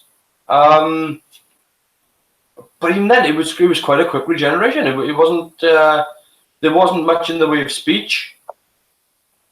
You know, there was a little bit whereby he's got the mask on and she's trying to operate on him. But it was quite sort of a. Again, I don't like giving props to that because of the nature of how he gets taken down, which I think is just the shittest takedown ever. I'm trying to think. Is there one worse? Don't think there. Planet of Spiders is pretty shit. I think that's probably the worst takedown for a doctor. I mean, when Chris Eccleston regenerated into David Tennant, I understood the speech behind that one because there had been a lot of people that didn't know what it was, and he kind of explained that, you know, this old body can't take a hit like that. Yeah. But he didn't, and he just basically, was it a couple of minutes telling Rose she was fantastic, explaining what was going to happen, then bang, we had the massive power thing, turned into David Tennant, we got Barcelona, and that was the end of that. Yeah. Well, again, but with the Eccleston one as well, I think it was from not just from an audience standpoint, but from the fact that she was with him in the TARDIS as well, and she didn't know what regeneration was. So he had an opportunity to explain to her briefly before, because he could probably feel it coming on. It was probably like, you know, like experiencing a violent fart. Like, you know, he was bubbling up. He could feel it. It was going to happen at any moment and explode all over her. But it's he had time, opportunity to just say, look, I'm going to give you the bare basic notes here, and we're going to run with it and see what happens. But yeah, it was a kind of a, because most of the time the doctor really doesn't have time to explain regeneration. At least not on that side of it. On the other side of the regeneration, yes, plenty of time. So, yeah, I mean that's where I'm at with that. Do you have anything more to add to regeneration? No, I think we've pretty much got that covered. I like the old ones. I'm not over keen on the new drawn out ones. I mean, don't be wrong. The effects are good. The way they do it now with the lights and like in that one, the proton pack thing, you know, it does look good. But I'm with you. I'm not a fan of it destroying the TARDIS because it never used to do that. It doesn't make sense that it does, though. I mean, it doesn't even make sense that it destroys the TARDIS. It's you know, they've established over the last few Doctors how much he loves and cherishes the TARDIS. Now, if you were him and you were about to have a violent explosive regeneration, wouldn't you land and fuck off outside for 5 minutes? Yep, exactly. I mean, you know exactly. If you knew what was going to happen, it would be like, you know what? Any moment now, I'm going to burst into flames. You know what I'm going to do? I'm going to go sit in my Ferrari. It's kind of like this for a super intelligent species. Yeah, kind of take a shit. So yeah, I mean, I would have to if I was going to make Doctor Who and I was doing a regeneration episode, I would definitely scale it right the way back. It'd be nice to do a morphing effect like they did with Capaldi and Jodie there. I don't need to see a reveal. Like, if you remember what the Peter Davison into Colin Baker one was, you'll know that was just kind of a transition, and he just sits up and goes, "What's happened? Change, my dear, and not a moment too soon." And it's really sort of, that's the reveal. Like, is him sitting there. There's no need to film somebody here and then show this eyebrow and this ear and then show this arse cheek, and there's no need to do a slow reveal like that. It's just, particularly when they've already shown who the person is playing the Doctor. I think that's just kind of a little bit counterproductive, isn't it? When you've already got an advert, because didn't the advert go out on Wimbledon? Wasn't that when it was announced? I'll tell you something else that's something else that's got on my nerves of late, is having a show on BBC One announcing who the new Doctor is. No, don't tell us, just do it. Yeah. Sorry, I need to go to shop before it shuts back ASAP. We'll probably still be here, Ian. Probably will be. I mean, look, they did do announcements before with previous Doctors. With they've always done the press release. When it was like, this person's take. I mean, they used to do press releases for the companions. But you're right. They need to stop making it an event. Like I remember when Capaldi took over, they actually had a whole evening. Yeah, that's what I'm talking about. They had a show. But the thing they did right after that was when they did the actual regeneration, like you said, they had Matt Smith blow up everything. Yep. And then he was back on the ship, and all of a sudden it was like, bang! And he basically bent down, stood up, and was Peter Capaldi. And now that is why I don't know how they should do it. Yeah, I mean, I guess it's a point of contention, really. I understand the intention behind it. Is that if you're handing over to a new showrunner, you want to give them a blank slate. But again, maybe it was Chibnall. I don't know who wrote "And the TARDIS Explodes." As far as I know, the only bit of that Chibnall wrote was Jodie Whittaker's first line. Yeah, but I mean, he wrote her first line, but I don't know how much of, did he also write, I know that he wrote what she said, but did he also write the last 30 seconds? I don't know. I mean, what could he have written? Well, she presses the button, the TARDIS explodes, and she falls out of the box. Yeah, he could have written that, or he could have written the energy comes out, destroys one of the best TARDISes of the series, and I'm going to replace it with a brass lined with crunchy bells. just as a kick in the nuts to Chibnall. The last line Moffat writes is, "The Doctor's dead, doesn't regenerate." that would have been the one of the best kick in the nuts moments. And again, we swapping over now for showrunners. Sorry, what was that, Chris? I didn't say anything that time. It's something that you did. We're swapping over from showrunners. So we're swapping over, and there's a lot of people still working on Doctor Who that worked on it way back when Christopher Eccleston was still the Doctor. And the dramatic change in the show, in the themes, comes from the new producers. the head of writing, the new writers that are brought in, the new directors that are being brought in to direct, the camera equipment that's being brought in to film the show. There is a lot of new stuff being brought in, and I think that's what makes the show feel different. And obviously, it helps that you've got it as well as somebody else like Segan Akinola, who is taking over the musical score of Doctor Who. It's a little bit difficult because one of the things that was really good about Twice Upon a Time was hearing, and we should talk about it, is the musical score by Murray Gold. The musical score that he put into the show reflects all the major themes that Murray Gold struck with Doctor Who right the way back.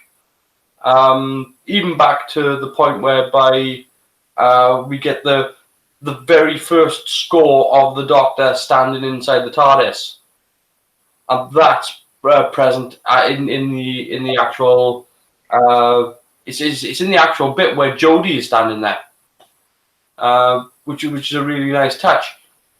The swap over then to Segan Akinola as a musical composer, not that he's a worse composer, he's kind of more atmospheric.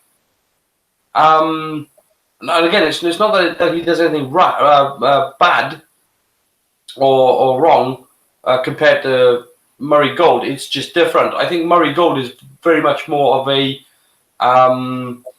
It's like comparing. It would be like comparing John Williams to, say, Danny Elfman. They're very different styles. So, where would you place Murray Gold's legacy in the show, Chris? Where would you sort of go? Oh, this is how important he is to Doctor Who.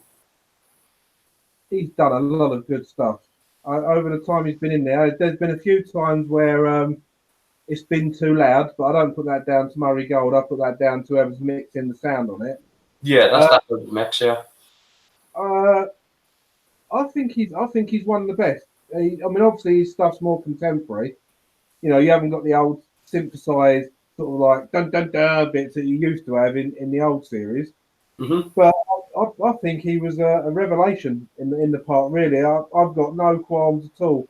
All right, some of the theme tunes haven't. I mean, as you pointed out before, it's a little bit thin and weedy sound in the Capaldi era stuff. Yeah. But his incidental music and like his kickbacks, like you're saying, to the Ninth Doctor's sort of theme with Jodie. Yeah, he's one of the best, I think, for what he did on the show. Yeah, I mean, so when you're talking about the incidental music, it's worth pointing out here that I don't know how well he would have done given the same sort of circumstances that the composers in Doctor Who in the classic series had.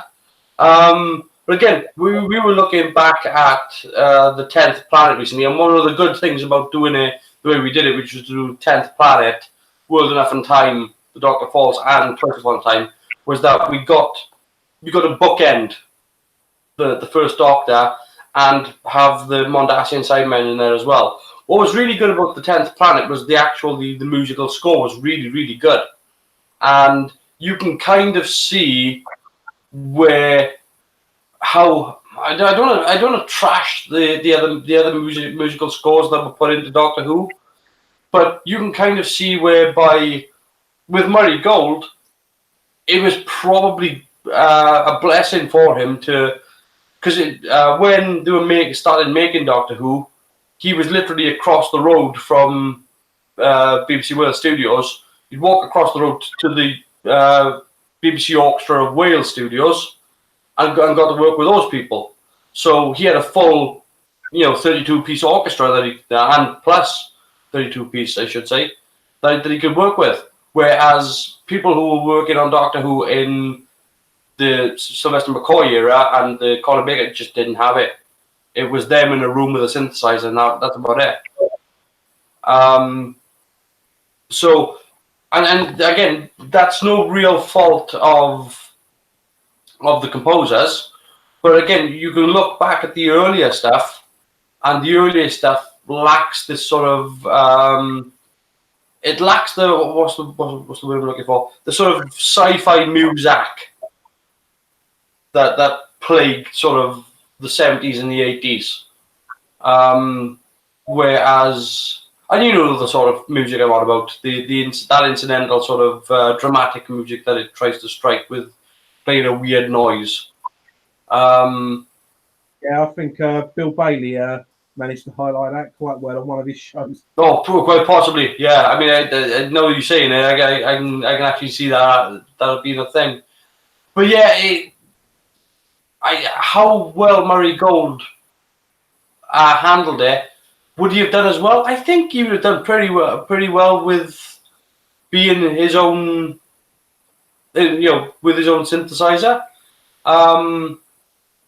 The question is, what would the other music from older Doctor Who sound like if you give him an orchestra? That would be interesting. But I think the legacy. Pardon? I've got some recent experience of that sort of shenanigan going on. So. Oh yeah, with the 64-bit. Yeah, so it would work given a decent arranger, composer to do that. But I think to do that successfully, you would need the original composer on board to tell you where they were trying to go with it. Not necessarily, and there's a reason why, and that's because you've only got to apply. It's a little bit different with composition because you're still applying to what is required in the script, and you're still applying to. You're already given information, so you're already given the action on the screen. You're already given the pacing and the edit, so that you can actually structure yourself to that scene. Plus, you're already given the original music as well, so you're given quite a lot. Whereas, originally they wouldn't have been given a lot. There is a composer. I'm just going to look this up because I have seen. I have seen a composer that I know does it, which is I'm trying to think of how Rainer Hirsch. Now he is a composer that has a lot of fun with themes. Like he actually used his orchestra to recompose the Microsoft Windows theme. I mean, he used a 64-piece orchestra to do it. And literally they played da-da-da-da. A 64-piece orchestra, man. So yeah, you can have somebody to rescore the themes. I think what's good, in particular particularly with what we're going to be doing next week, which is Enlightenment, which is the 5th Doctor story, is that we're going to be doing the special edition. What's good with that is the fact that when they've done the special edition of Enlightenment, they actually brought back the director to redo it. So what you're getting is kind of Enlightenment, the director's cut. So that's done well. And again, a little bit we're going to be doing Day of the Daleks, and very, very similar to that as well. And again, a Day of the Daleks is probably the best example of any sort of special edition of anything. I'm still holding out on that. Yeah, well, I mean, we will do it later. I've got my list somewhere, and I've got to find it because I've been meaning to. I had it with me. I've put it down, and it's like all things, I put it down somewhere safe, and it just goes missing. I've got it. Where is it to? Aha! So we've got. Now, according to this, now I don't mind if we swap this list around. So we've got Enlightenment Special Edition. But after that, I've got it listed as the Macro Terror, which I'm looking forward to doing again. I'm going to do the Special Edition one with colour. After that, we got Day of the Daleks Special Edition. And then after that, we got Gunfighters, and then Scream of the Sharker, and that's our list done. We haven't got any more after that. We're gonna have to get more episodes. I got a feeling after Scream of the Sharker, I think it'd be good to kind of go back and do the earlier Doctor stuff. Yeah, that's cool. So in fact, I might scrub Gunfighters in favour of actually doing a first Doctor. I mean, it is a first Doctor story, but I mean one that's a bit more chronological, considering that we've already done the Unearthly Child and we've done the Peter Cushing Dalek stories. I'm not sure about doing the Hartnell one. It's kind of like we sit through the same story twice. Yeah, no, we can leave that for further down the line. Yeah, so we can kind of skip those, but we might be able to pick up after that. But yeah, so Enlightenment Special Edition, Macro Terror, then so Enlightenment next week, Macro Terror the week after that, Day of the Dalek Special Edition after that. Let's swap out Gunfighters. Let's have a look, see what we got for. Not that Gunfighters is one that isn't worth doing. It's just maybe it's better if we swap Gunfighters for Scream of the Sharker. So let's swap that around. So let's do Enlightenment, Macro Terror, Day of the Daleks, Scream of the Sharker. Yes? Yeah. And I'm thinking, what if we because I'm not sure how long Scream of the Sharker is. I haven't checked the runtime on that. So let's scrub Gunfighters. Let me just check quickly the runtime on Scream of the Sharker. I'm way ahead of you.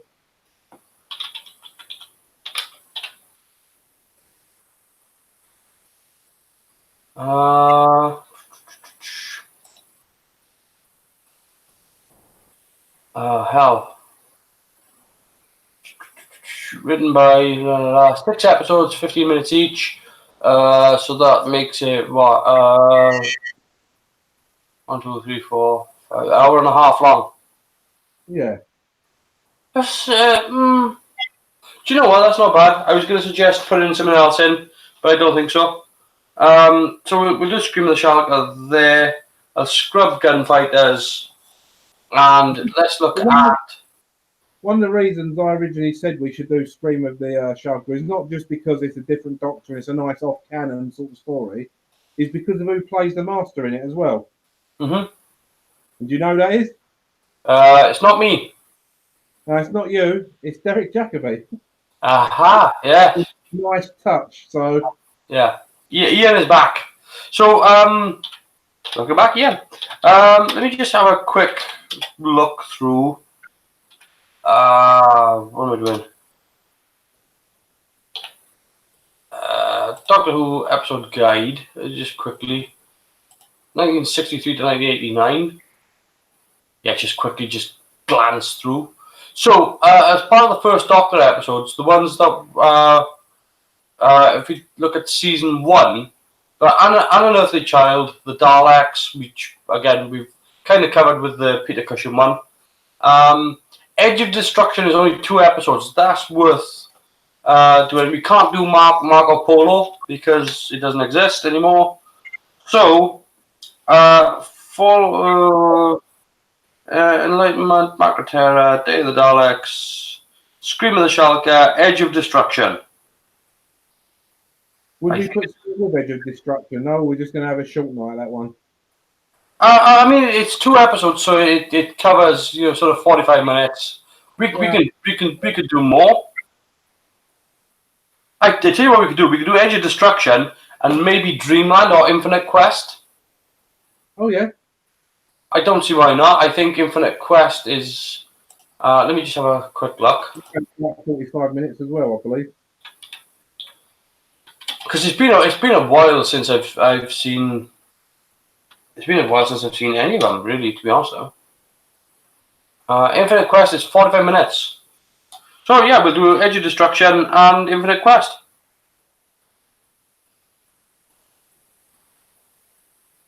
Infinite Quest.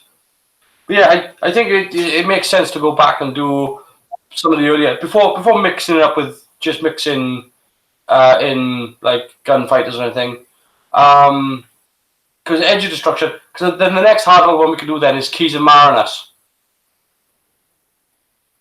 And then the Aztecs, then the Sensorites, Reign of Terror, and then that's season 1 done. I wouldn't mind doing the Web Planet at some point. Well, again, yeah, we can do that, but I'm looking at the order to do the Hartnell ones in. All right, gotcha. If it makes sense, it's nice to sort of pop in and do the odd episode here and there, but I think it's nice to have some sort of structure. So I think we can do Edge of Destruction, and then in terms of the Hartnell episodes, we'll do Edge of Destruction, Keys of Marinus, Aztecs, Sensorites, Reign of Terror. We've got Planet of Giants. We don't need to do the Dark Invasion of Earth because we covered that with the Peter Cushing one, with the Fabulous TARDIS box.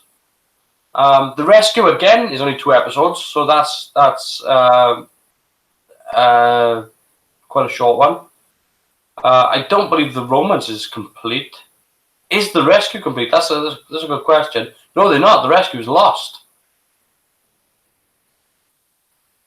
Is it?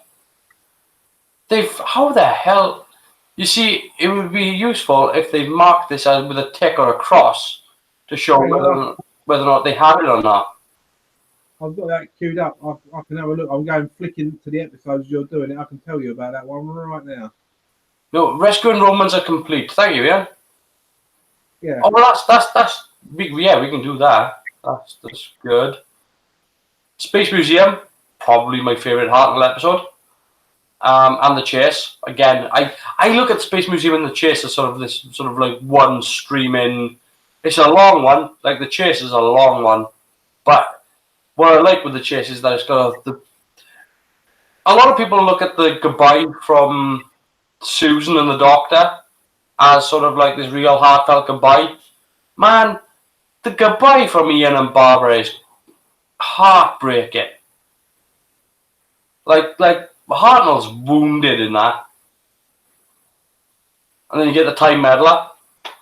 Time Meddler is one of those episodes that makes me go to New Who and want to punch him in the face. Because it's a great episode with Peter. Oh God. Butterworth. Yeah. And it's a good episode. It's a good episode with another Time Lord. It's the first time another Time Lord shows up in Doctor Who. And not only that, it's a Time Lord. It's one of those episodes that maybe sort of spit at the TV when I was watching the behind the scenes on the episode Flatline. Because I remember the writer sitting there going, and it's the first time we've ever seen the TARDIS shrink.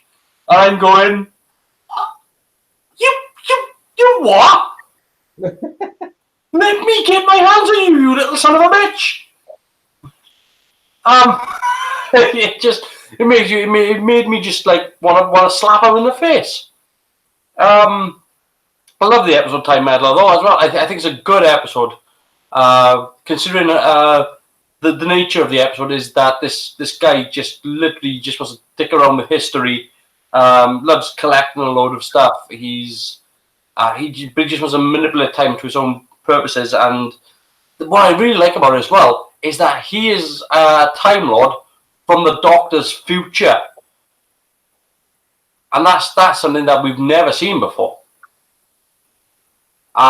It's to play a Time Lord is something, but to play a Time Lord that's from the Doctor's future, from the Doctor's own personal history, and not only that, but he's got a TARDIS, a time machine, I should say, time capsule that is more advanced. It's a Type 41 or something like that, I think it is. So, with a Time Meddler, we start getting into loads of the missing stuff. Oh, I mean, look, we get into the missing stuff with more or less the second Doctor. I think when it comes to stories, I think with the Hartnell ones, I think it's 11 that are missing. Whereas with the Patrick Troughton stuff, there's a lot more. Yeah, there is. I think of missing episodes of Hartnell it's something ridiculous, like 27 or 28, maybe more. Galaxy 4 is missing, isn't it? Yeah. Mission to the Unknown is a single episode where we might actually get a new one very soon. So that would be an interesting one to cover. Mythmakers. Dalek's Master Plan is missing. I wish they would say. Someone would suggest. The Massacre of St. Bartholomew's Eve, I believe, is also missing. Yep, that's missing. I've got them all up. I've got them all up in front of me. So, What are you looking at for them? Because I'm just on Wikipedia. what am I looking at? I am looking at my Doctor Who collection on my computer. Oh, right, okay. Celestial Toy Maker. That's there. According to this, all I've got is reconstructions of that.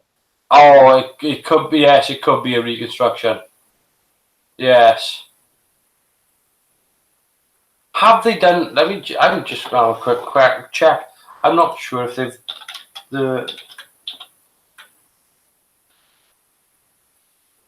what?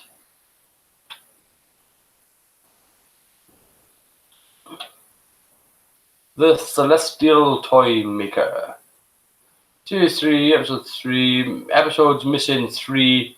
Episodes 1 to 3 are missing. I've got a reconstruction of 4 as well, so maybe they've found one since these ones I got years ago have been done. Yeah. I mind you saying that, it says reconstruction, but playing it through, what I can see on here, it's all playing nicely. Yeah, there's Peter Purvis and the Doctor chatting. I think that one might be labelled wrong, but the first 3, I believe, are It could be the first. Yeah, it could be the first 3 that they've got, and the ones last 2 were missing. It's entirely possible that I've read it wrong.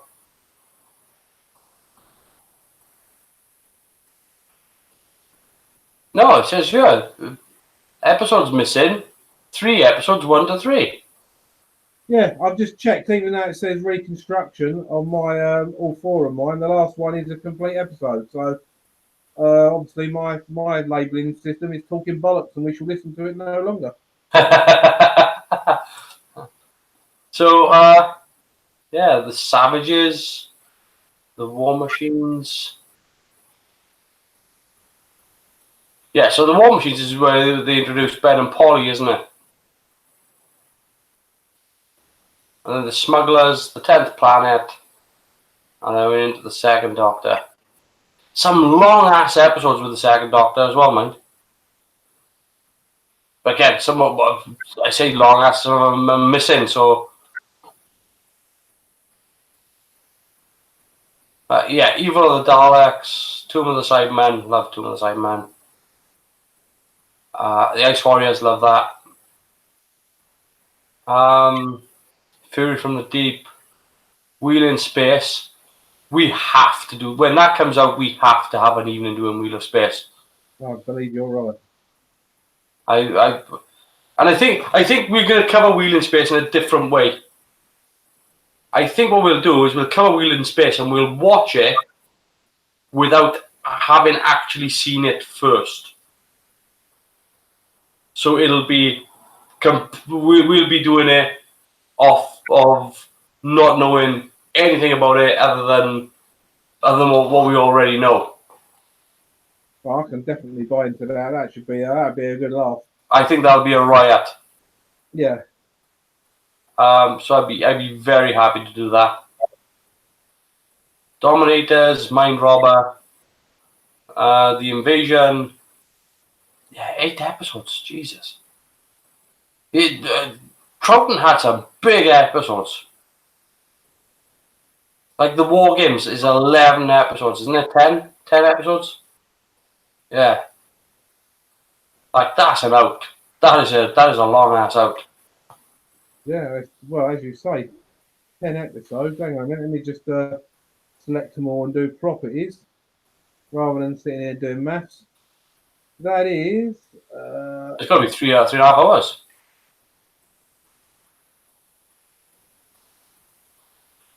Well, if it'll actually bloody tell me. Well, 4 hours and 43 seconds. yeah, I mean, that's when when we cover that, we either have to start early in the day or do it over 2 weeks. Or a bank holiday. Yeah, or a bank holiday, which is all doable because the August bank holiday is coming up in August, which is where we keep it.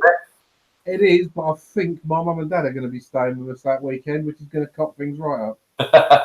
That's okay. Put them in the shed. Yeah, no offence, mum, if you're listening. Well, I mean, yeah, we've got Infinite Quest to do as well, and Dreamland as well. It's something like Dreamland because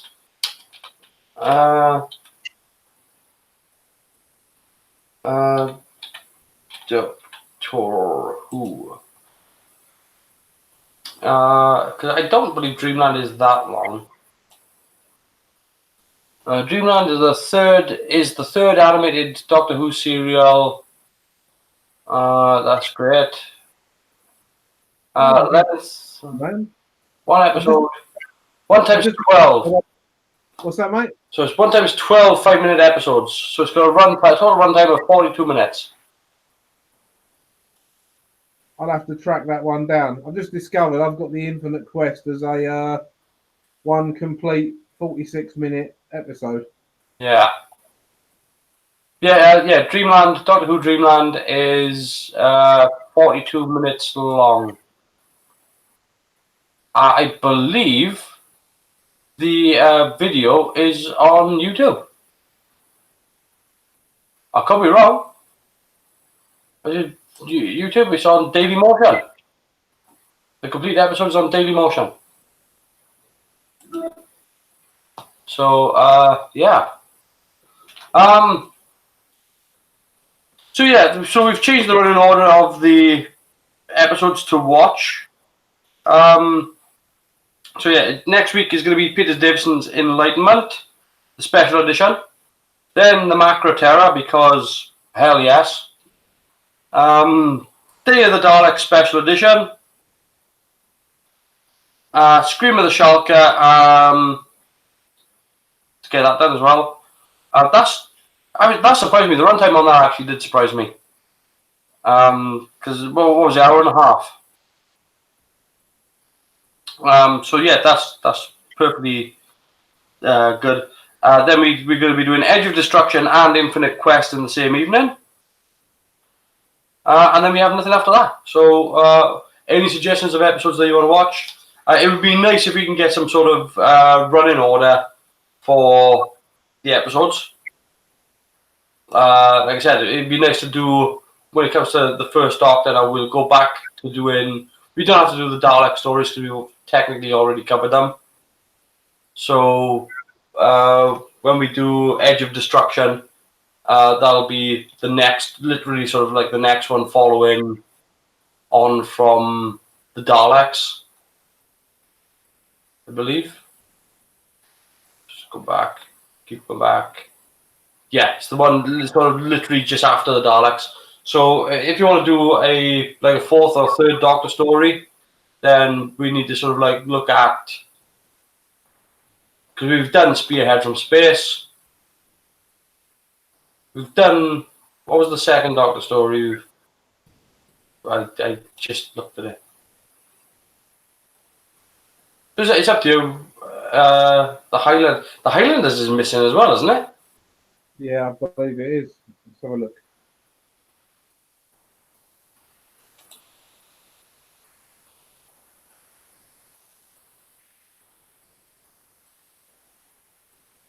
The Highlanders. Episodes missing, all episodes. Wow, okay, so we can't do the Highlanders. No, because it'd be audio only with pictures from me. Yeah.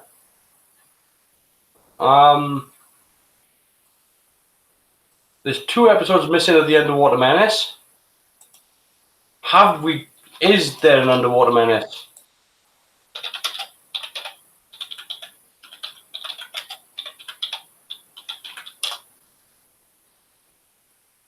I mean, there's an Underwater Menace DVD,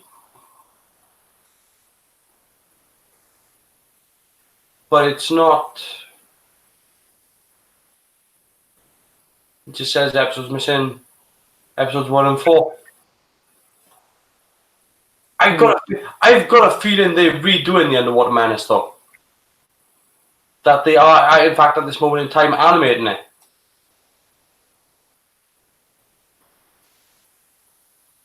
I don't know why I think that. I just think it, but I'm pretty sure that they are doing it.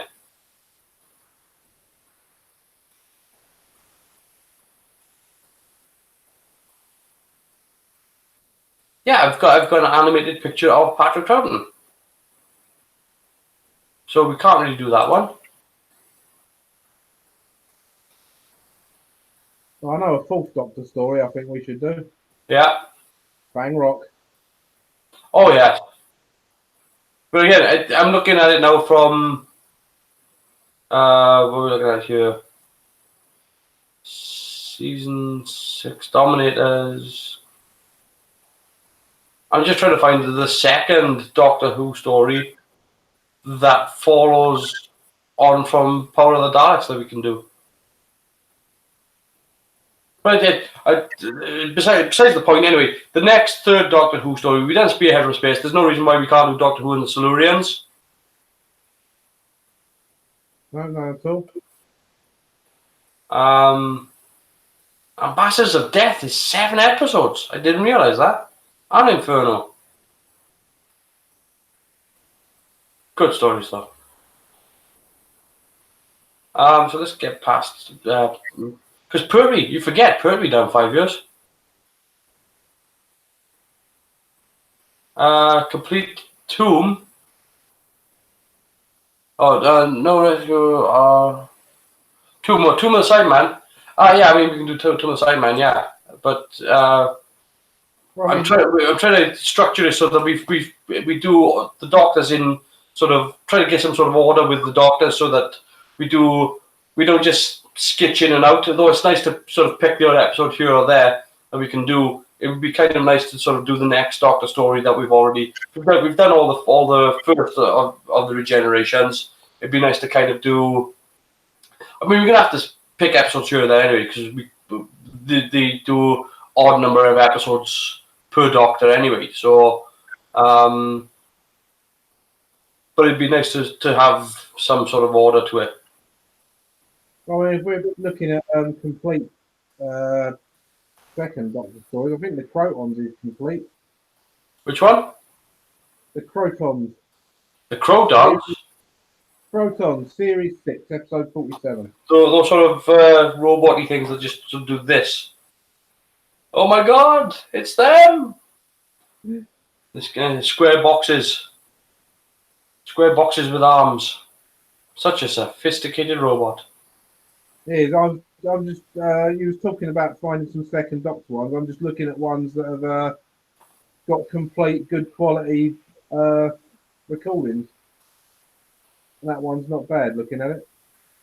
Yeah, Crotons. I mean, that was a recently discovered one. Which I have also. Yeah, Highland is missing. Underwater Menace. Moonbase, I think, is missing as well, isn't it?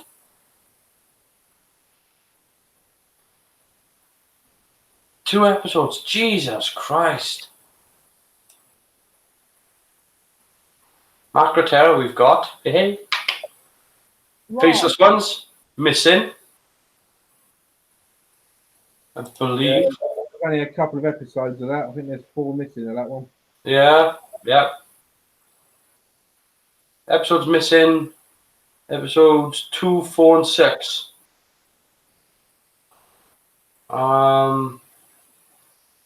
Yeah.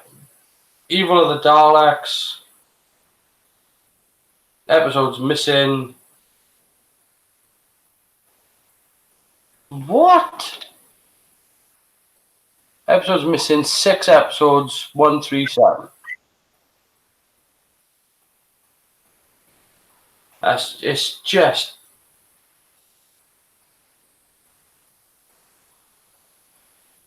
And you got Tomb of the Sidemen, 4 episodes. They've got all 4 of them because it's one of the best. The Abominable Snowman missing. Ice Warriors, they've got...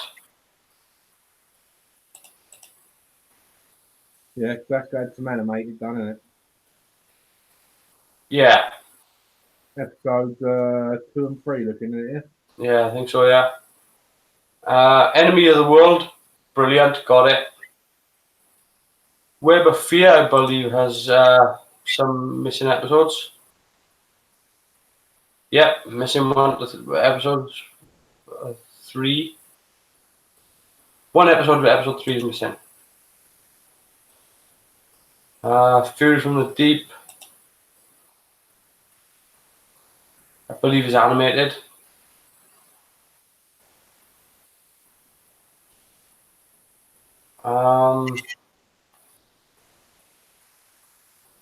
Wheel in Space, they're animated now. It's shocking. It is genuinely shocking. That was a stupid thing to do. It's just it's unbelievable. It's genuinely unbelievable that you can look at this archive of the show and just see these things just, you know, all this stuff is being wiped out. The invasion is great. Again, that's mainly animated. Now, yeah, but at least we've got it.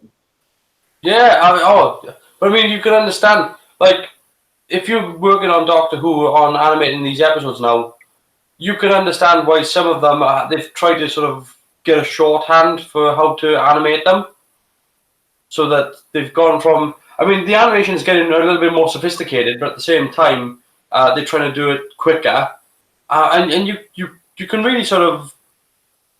You can understand the animators wanting to sort of get this done as quickly as possible because look how much is missing. So even when we criticize things like Macroterra for some of the shortcomings, I mean Macroterra does an amazing job. Let's not do that, but any failings come from the fact that these people are just trying to get this out as fast as possible. Because there's so many to do.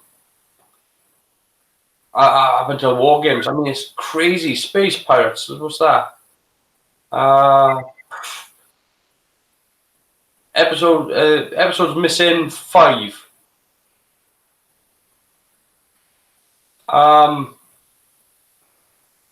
Seeds of Death. That's all there. Yeah.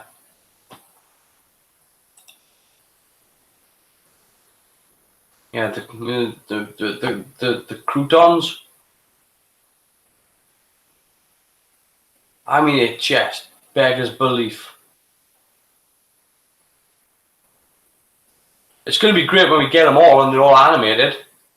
Well, yeah, I mean, they've got the sound for all of them. I mean, I suppose what's done is done. I mean, we can moan about it, but it ain't going to change anything, is it? I think, I mean, again, I think it gives them the opportunity now to not be so... Provided that they follow the script, the art direction really doesn't matter. I think having them have the soundtrack and the script means that it gives them the opportunity to do it like you would do an animated episode of anything. So that you've got a bit more freedom, if anything, because you're not bound by the size of the studio that you're in. You're bound by imagination, and I think it pays off quite well in Macroterra. So yeah, but I mean it's quite startling to see and realize just how much of Patrick Troughton's stuff is just gone. And again, it comes back to the whole thing of, well, they've got the scripts there, and I know they've got the scripts because they kept in a filing cabinet in the BBC headquarters, and you can reshoot it. Or at least do a sound audio recording like they do for Big Finish and reanimate it if necessary. And they've got all the audio. I mean, I've got every episode reconstructed that needs to be reconstructed. If it hasn't been animated, I've still got the old reconstructions. No, but even so, when sometimes you get to the point whereby there's a problem with the audio mix, or the sound effects, or sometimes it's not clean. There's a bit of crackle there, needs cleaning up.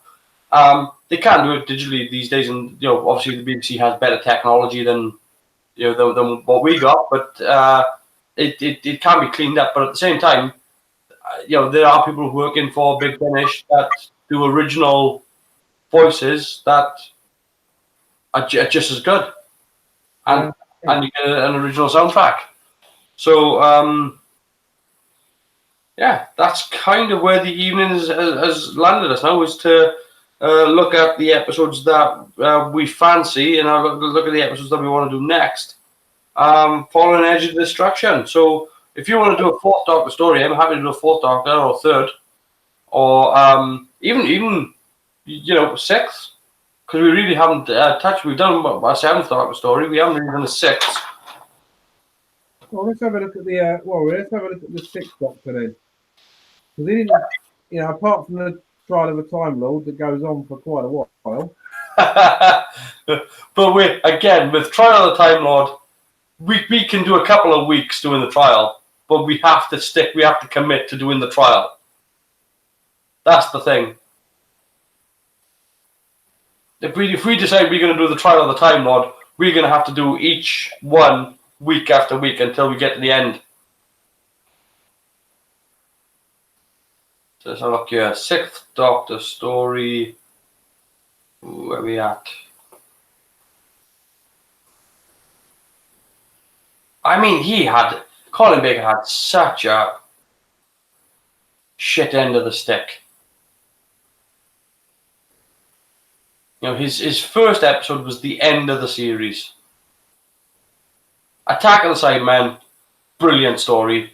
No problem in doing that. Vengeance on Varos, not a bad story. Mark of the Rani, not so good, but fun. The Two Doctors, they're kicking that snow, isn't it?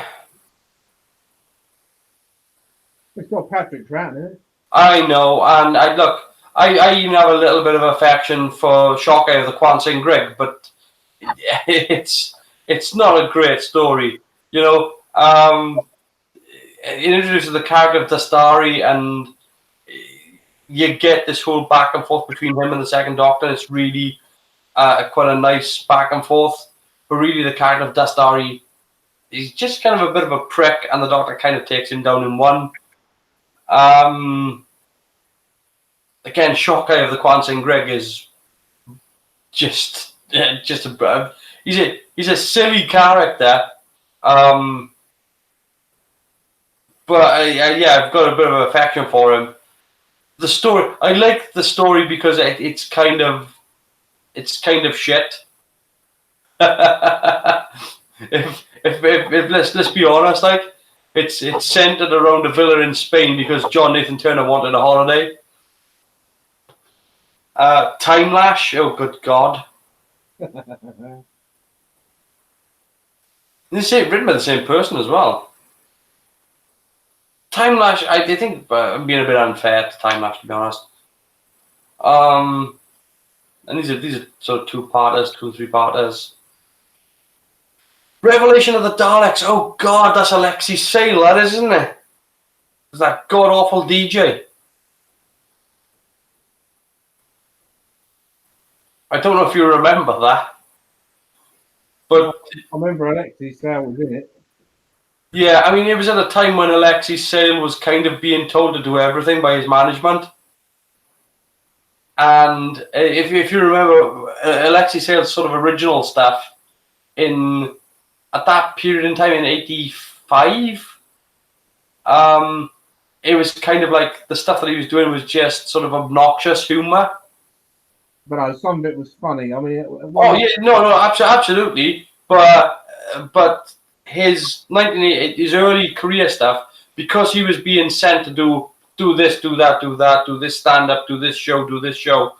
He's kind of, I mean, he had to sort of step back a little bit after it because he was kind of hitting the same note over and over and over. And he was just he was going down the same route as, say, oh God, Roy Chubby Brown, whereby he was just being known for doing obnoxious stuff as opposed to actually being, a varying comedy routine.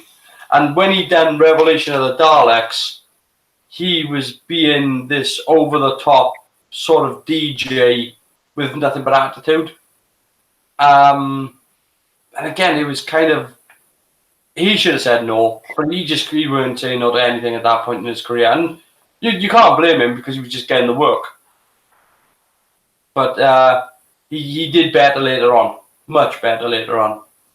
This was not a good move for Alexei. No, well, I like Alexei Sal, and I remember one of the funniest things he ever said that as me and Stitch is thinking about it was he was walking down a road and he was doing this routine. And he said, people often come up to me and say, Alexei, why did the music all die out? And he went, why did the music die out? I'll tell you why the music all died out, because it was crap. Yeah. Brilliant. Jonathan Turner stunt casting.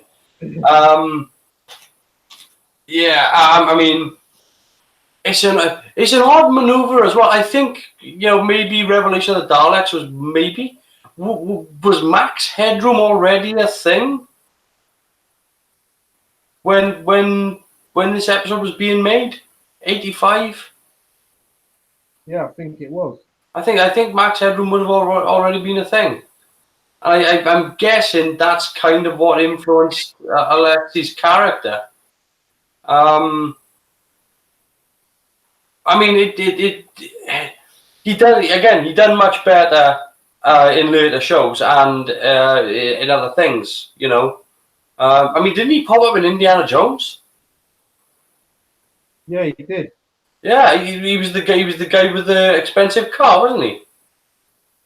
Well, it says here Max Headroom aired in the United States on ABC from March 87 to May 88. Oh, so it wasn't. I'm just curious as to what the influence was behind that actual character.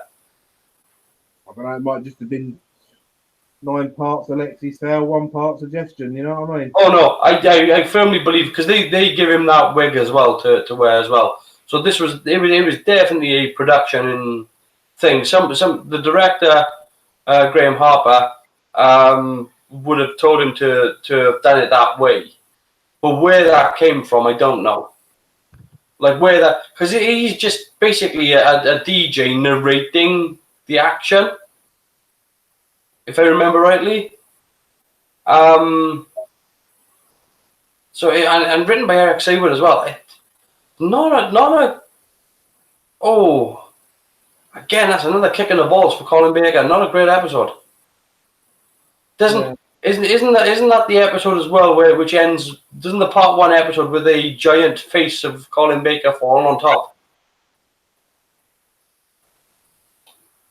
There's like a giant polystyrene head of Colin Baker. Then you get the mysterious planet, mind warp, terror of the Vervoids, and the ultimate foe. So that's your trial. So I mean, we could do it in 4 weeks. Yeah, I mean it is. Yeah, it's literally a 4-week run, and the ultimate foe is only 2 parts as well. So and that it changes time frame as well, doesn't it? Because Ultimate Foe a different time frame? Oh, no, it changed all over the place. No, 25 minutes. 25 and 30 minutes. They literally just... I mean, it was just not good.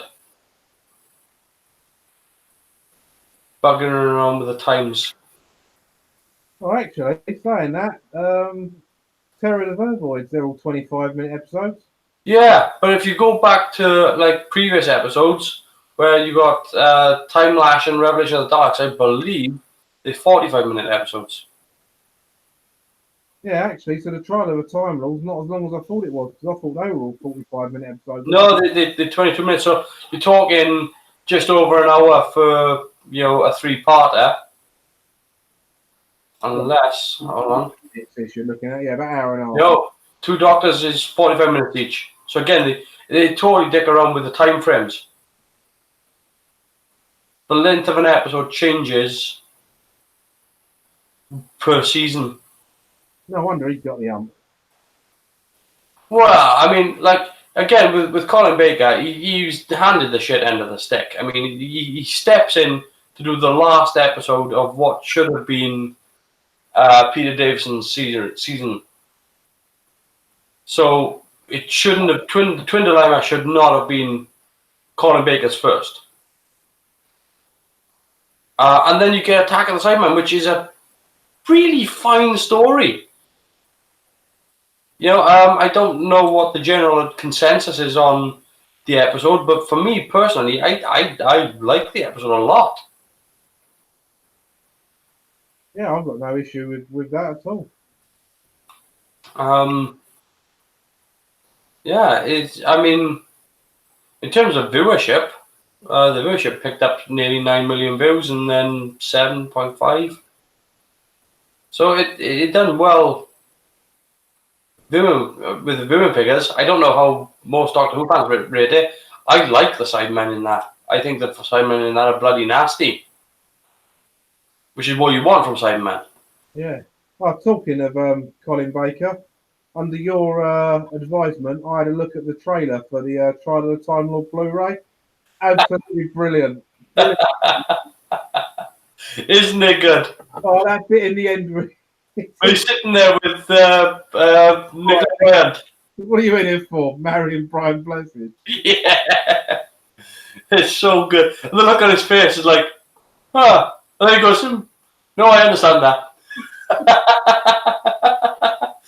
He just has that short pause when he thinks about it and then goes, no, I can see that. It makes sense. But yeah, it's yeah, I mean, if you want to do the Colin Baker episode at some point, we've already done Twin Dilemma, so the next one would be Attack of the Cybermen. Well, let's do it. We both agree that's a pretty good episode. Okay, I will put that on the list after Edge of Destruction and Infinite Quest. We'll do Attack of the Cybermen. And hopefully, as well, if Ian's up for that as well.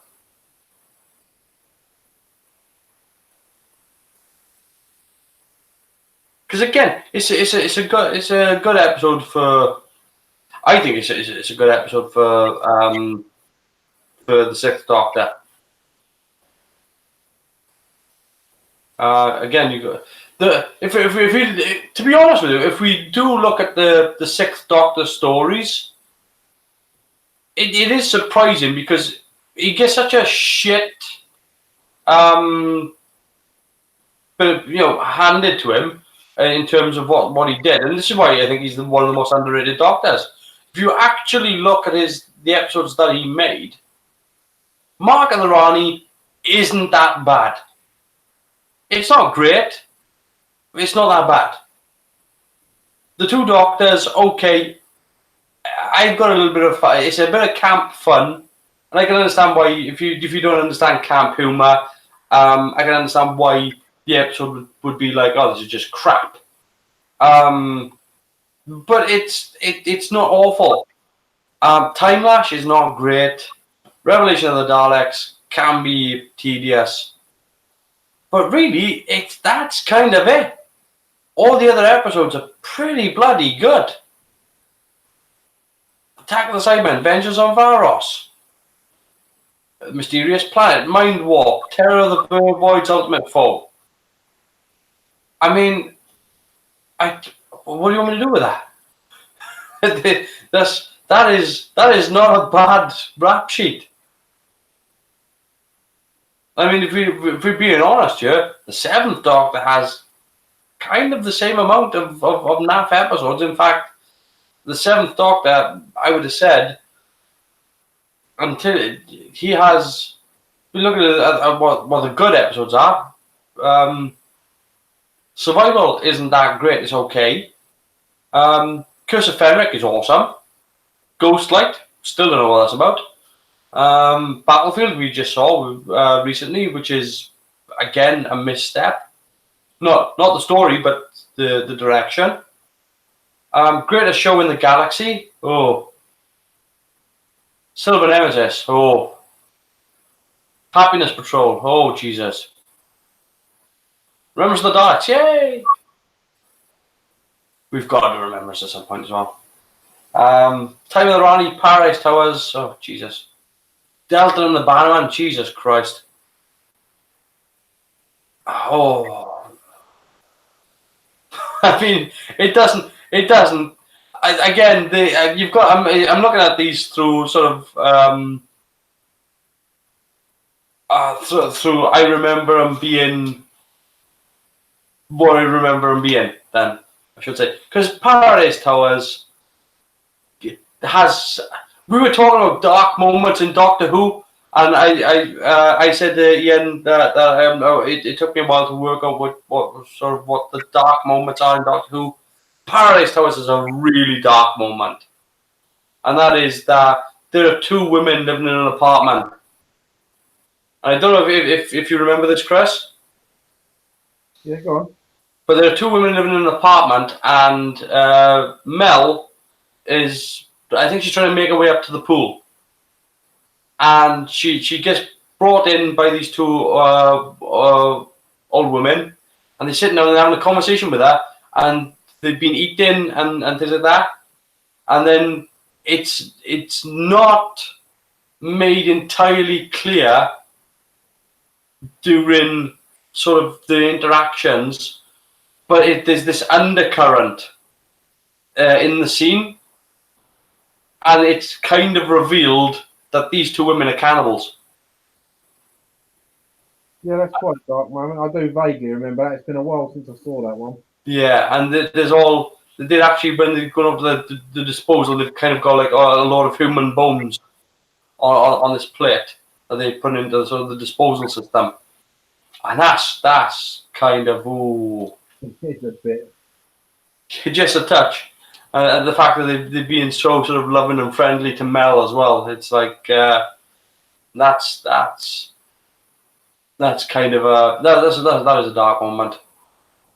But I mean, Talking about all of these, I'll tell you what, we haven't really looked at Peter Davison much. We've only done one of his, haven't we? we have, yeah.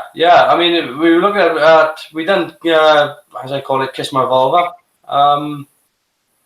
Well, I was thinking, assuming everyone's well and the world doesn't end, I had a look, and November the 23rd is on a Saturday. So on the 24th on Sunday, I know it's a week off, but perhaps we should do the 5 Doctors for the Who anniversary. I was kind of thinking Day of the Doctor, but I mean, if you want to do the 5 Doctors. Doctors before then, if you want. Well, I mean, that it's entirely possible that we could do the anniversary specials, all of them. So we could do 3, 5, and Day Off. Ah, we'd have to do Silver Nemesis as well. Not on the same day, but you understand that. But we could cover the anniversary specials. That could be November's theme. Yeah, absolutely. Of course we could. Because we would be coming up to another. What is it? What is it this year? 56 years. 56. So yeah, and looking at the 5th Doctor, we've got Castrovalva, Ford of Doomsday, Kinder. We'll do lovely eggs with toys inside. The Visitation. Now, isn't the Visitation the one that sort of ends with the fire put in then? Doesn't that end with the Great Fire of London? I think you might be right. Hang on.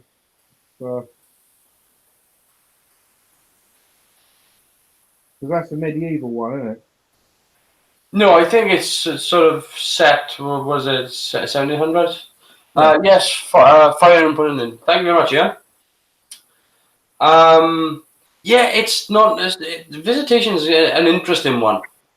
It is that's quite an interesting episode. And it's obviously directed by the person that made Peter Davison have to change his name to Peter Davison. Peter Moffat. Then we got Black Orchid. Black Orchid's a really dark episode, mind. I mean, it's based on isn't it based on a book or an event? I'm just having a quick Google here. Yeah, it's only a two-parter, but yeah, that's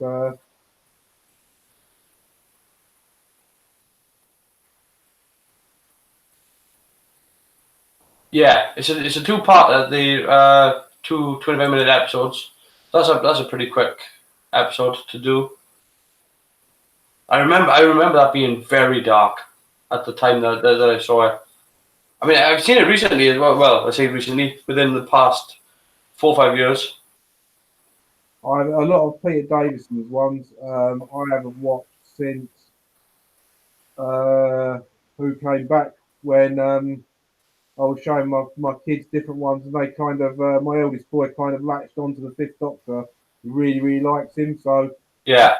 I watched all of his with my boys back when they were little. So my youngest one would have been 6 or 7 at the time. He's 19 now, so that's how long ago I watched them. So yeah, and you got Time Flight, which is sadly laughable. Where the Master kidnaps a Concorde. I've got a feeling that might have been sort of what was it, 82? I just want to have a quick look at this.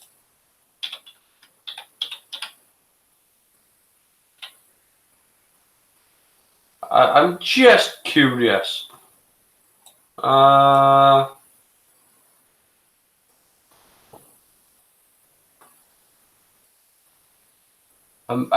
looking up at one particular thing. I'll let you know.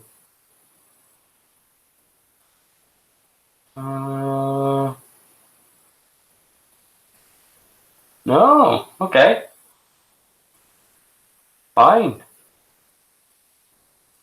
So basically, what I'm looking up here is just kind of what came first, and either Time Flight was based on some sort of Twilight Zone episode.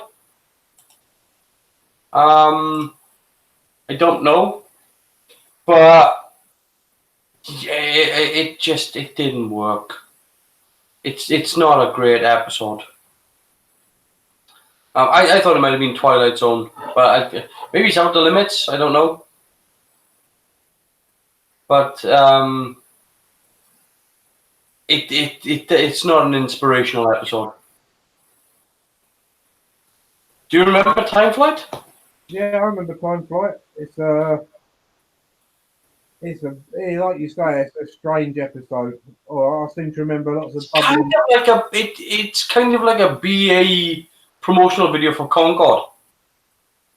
Yeah, it's I don't know. It's got a kind of lightweight Sapphire and Steel feel about it. But it's got that sort of it's almost like a Ray Bradbury theatre type of story, but without it actually having a good sort of. You say it's more like an advert for a toy of Concorde. Yeah, I was like, yes. There's a similar Twilight Zone episode. They fly down into a mist and see a dinosaur. Yeah, I thought so. I mean, do you remember the movie Final Countdown with?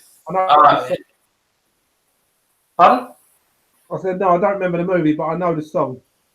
Right. So the movie Final Countdown is about a ship, a Nimitz class ship that ends up in World War II. And it ends up taking part in a battle in World War II. And it's a really camp cheesy film. I've got a feeling. I'm not sure if it's that one because there's a couple along a similar sort of theme, because there's also the Philadelphia Experiment as well, and they try to sort of blue laser effect. Yes, that's right. Kirk Douglas Yeah. So they've got this Nimitz class ship, and it slips through a hole in time, and it's literally comes down this sort of time corridor, ends up in World War II. But there's a limited amount of time before it gets pulled back in. Whereas the Philadelphia experiment is about a ship that tries to develop a cloaking machine and ends up accidentally blowing a hole through time. Whereas with Time Flight, it's more like, it's kind of like a Stephen King novel where the plane goes missing and the answer is it's aliens. I hate. I keep running down Stephen King novels all the time. Can't help it. I don't like him. I don't think he's a good writer. Can't help it. Well, his ideas are good. It always falls flat in the last bit, though. I remember reading the book The Tommyknockers by him.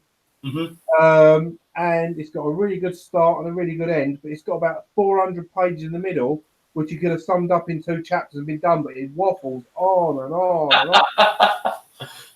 on. Yeah, I mean, it just, for me, I can't read his novels. It's not that I like bashing him, but I mean, but yeah, if we look at the Fifth Doctor here, Fort of Doomsday, it's all right. Fort of Doomsday, Kinder, Visitation, Black Orchid, Earth Shock, amazing. Why isn't it funny how they seem to do a lot of good Cybermen stories? Yeah, they do, don't they?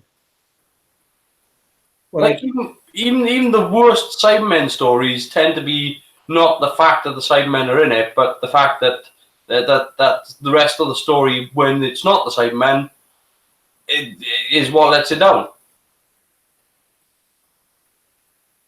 Because like that's kind of what the letdown is with Silver Nemesis. It's not the Cybermen that are at fault with that story.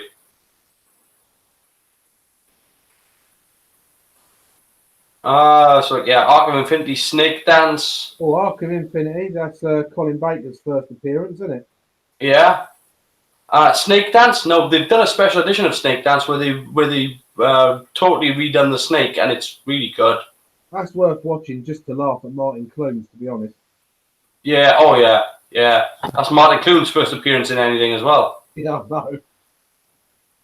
Yeah, but they've actually redone the snake effect and reanimated it, and it's actually pretty bloody good. Mordrin Undead, Terminus. I haven't seen. Do you know what? I haven't seen Terminus in such a long time. That's Nissa's last episode, isn't it? Possibly. I think that's the one where does she stay on the ship to help the terminally ill people? Yeah, but they are traveling to Terminus, aren't they? Yeah. If I remember right, yeah. The King's Demons. I do not remember King's Demons at all. I have no memory of King's Demons. Not at all. Nothing. Not an absolute thing. Well, that's another medieval type story. I mean, as far as I can tell, the only thing I could possibly think of with that is chameleons in it. I've seen it. I'm trying to remember it. It can't make that much of an impact if you're blanking on what the hell it's about.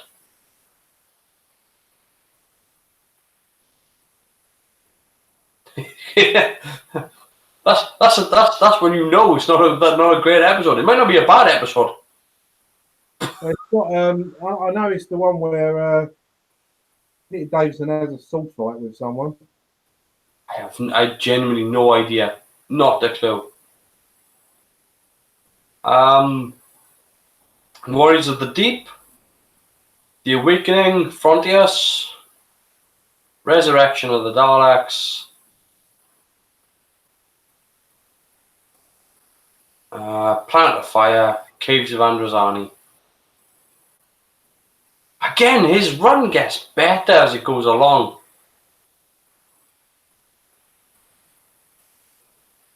That's kind of weird. Because Peter Davison and Peter Capaldi seem to share a similar sort of fate.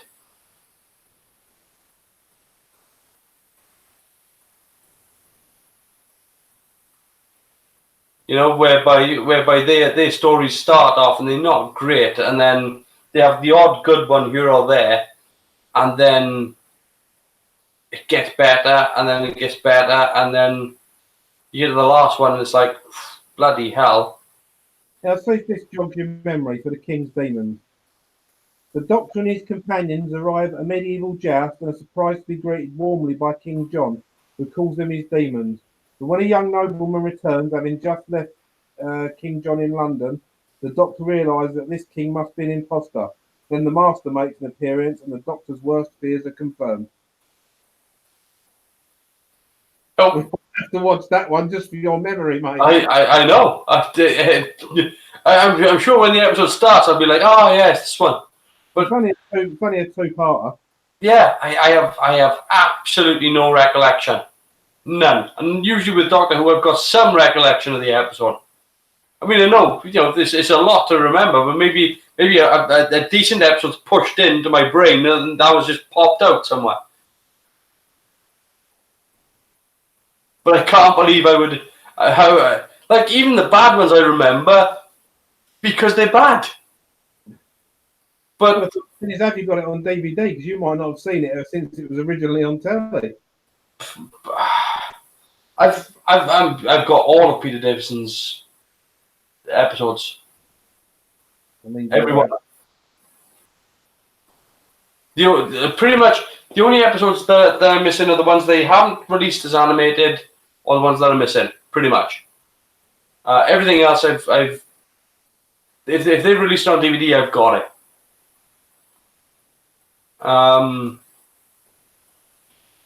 So yeah, Visitation, and obviously the later ones.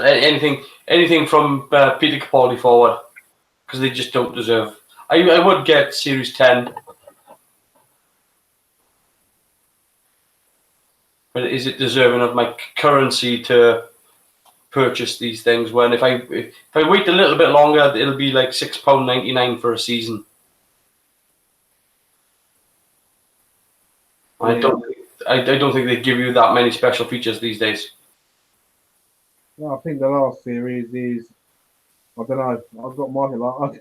I've got my selection of the last series from Freeflix. Let's call it that. Yeah. Well, I mean, like again, I'm not opposed to owning it on DVD, but what they used to do, and as opposed to what they do now, given that they're already making the episodes, do you only have to pay a small crew to make the behind the scenes? They don't have to be slick productions to do behind the scenes because it's behind the scenes. But it was a nice to see thing to have the Doctor Who Confidential, and it was nice to have a breakdown on each episode, so that you had something, a companion to the episode as well as the commentary as well. And it was kind of this is a good reason to buy this DVD. It's what makes you talk about the DVD Blu-ray that they're doing now for the trial. There's a lot of new stuff that they put in on that Blu-ray to entice you to buy it, and it is bloody tempting. I don't know how tempting because I've already got it, but what was it? It was something like, what was it, like an extra 6 hours of material? Something silly like that. Yeah. All new interviews, all new documentaries, all new stuff. I mean, it's what pushes you over that limit of whether or not you're going to buy it or not. And for me, if you take those things off a DVD, off a Blu-ray, what's my motivation for purchasing it? I can watch it on Netflix. I can watch it on iPlayer. Why am I going to give you my money? So yeah, if you fancy doing a 5th Doctor story, getting back to that, what do you fancy doing? For the Doomsday?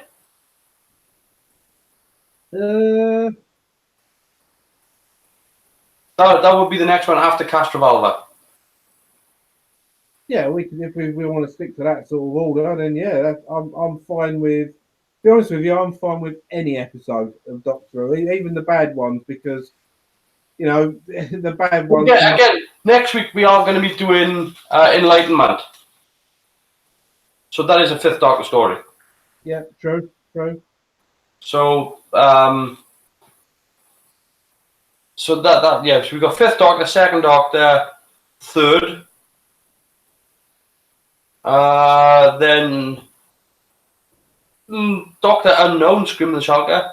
Then 1st. Then 6th. So really, well, what we should actually be doing is a 7th. Well, let's get to the 7th then. Let's have a look at that again. So if we go to 7th, We did back. I think the next one after Time of the Rani, Paradise Towers. So that's the next one. It's tough luck, fellas. That's what it is. So following Attack of the Cybermen is Paradise Towers. Isn't Paradise Towers the one with Richard Bryce and Bertie Bassett? Yep. Excellent, he says in his best Cyberman voice. It also has the shittest cliffhanger of all time in Mel goes swimming in a swimming pool. That's pretty much the cliffhanger. There is a robot in the swimming pool with bright headlights on that she doesn't notice.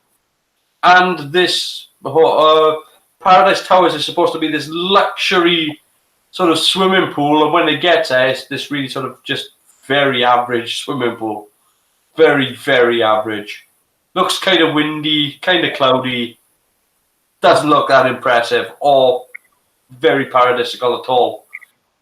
But rather than Paradise Towers, it's more like Drab Bungalow. Yeah, I mean, there is this thing whereby the towers are supposed to be a little bit run down. But it's supposed to be sort of getting better as you go up. And when you get to the swimming pool, it's kind of like, okay. And she doesn't, it's like Mel doesn't notice this weird sort of lobster robot in the pool. Even though it has these bright white headlights on it. And illuminating the pool. And of course, we get the whole Mel can scream bit. Until she's thick, apparently. Oh, man. Do you know, again, there is an interview with her talking to Sophie Aldred recently. I mean, we're talking this year. And she's sitting there talking with Sophie Aldred about the fact that she was talking about the fact that she was being encouraged by John Nathan Turner to scream at her audition because that's what she wanted, or that's what they wanted, I should say. And she didn't want to scream, and then she let out this bloody blood-curdling scream, and it stuck with her for the rest of the series. So, Bonnie Langford can scream. Oh yeah, but it would be good to bring back Mel, just so the fact that you actually give the character a good sort of, because I wouldn't be opposed to bringing on back the character of Sybil Glitz either. Doesn't have to be played by the same actor, but it would be nice to have those two characters come back, just so that one, you got a bit of a continuity with the Doctor Who universe, but it would be nice to make Mel a bit more of a character that doesn't require screaming. You know, she just became a scream queen. I think that's why people latched on to Ace so well, was because Ace just wasn't that at all.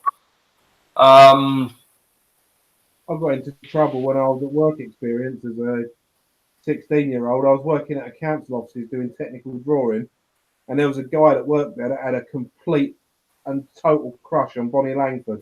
Loved her to bits. And I put a sign up in his computer workstation, a massive sign. I think it was on an A2 sheet of paper that said, "Look like Bonnie Langford, suck a lemon." And he'd done his absolute bollocks at me. But isn't Bonnie Langford like doing like EastEnders or something now? I don't know. Adrian Edmondson's doing EastEnders now. Everyone's at it. I don't know. I'd have to look it up. I could have sworn she was doing some sort of soap opera. Or at least she had done some sort of soap opera. So I'll have a quick look here. Bonnie Tyler? No, that would be a very different. I wouldn't be a screen. That'd be a Bray. Bonnie Langford, IMDb. Come on. So quick. No, okay. So she was in EastEnders. She's not anymore. She's doing 42nd Street the musical, playing Dorothy Brock.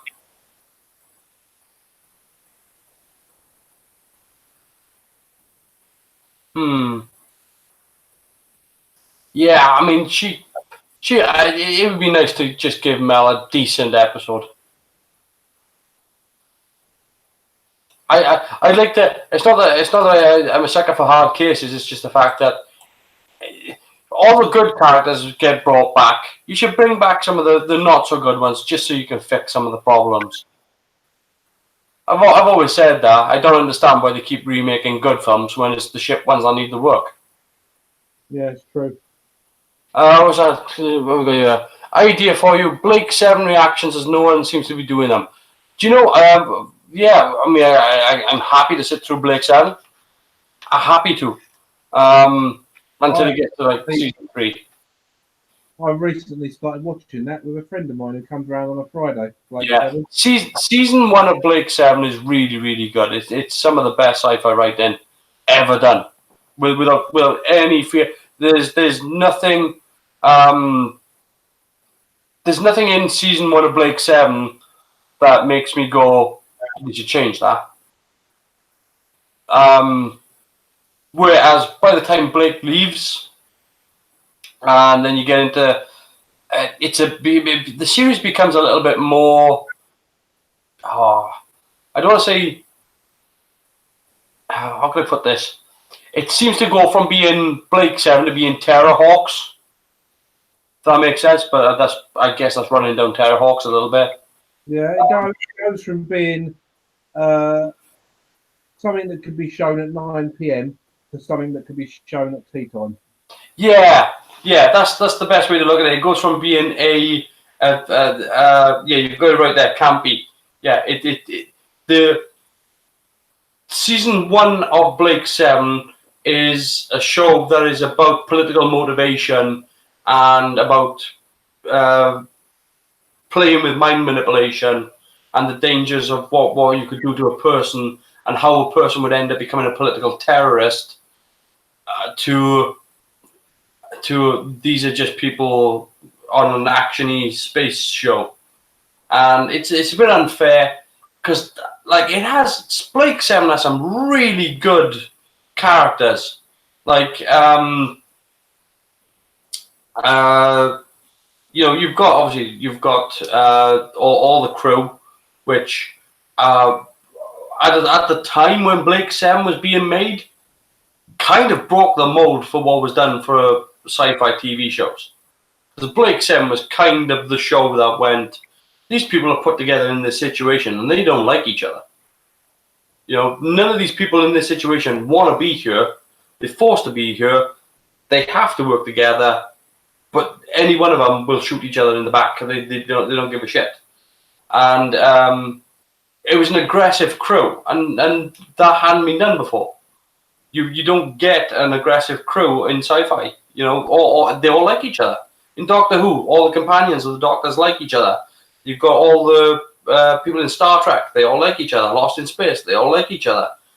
This was really the first show whereby these people, not only were they sort of anti-heroes, but these people just didn't get on. They were prisoners that had escaped this being sent to this planet, and they were forced into circumstance. So it was really, it's been done since. I It's think been done. as well. Hmm? Because I've recently watched it.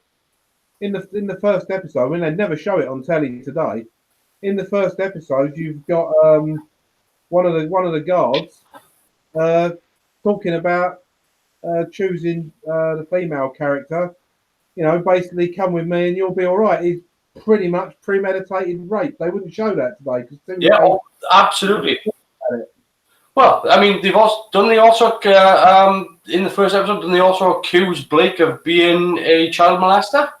Yep, they do.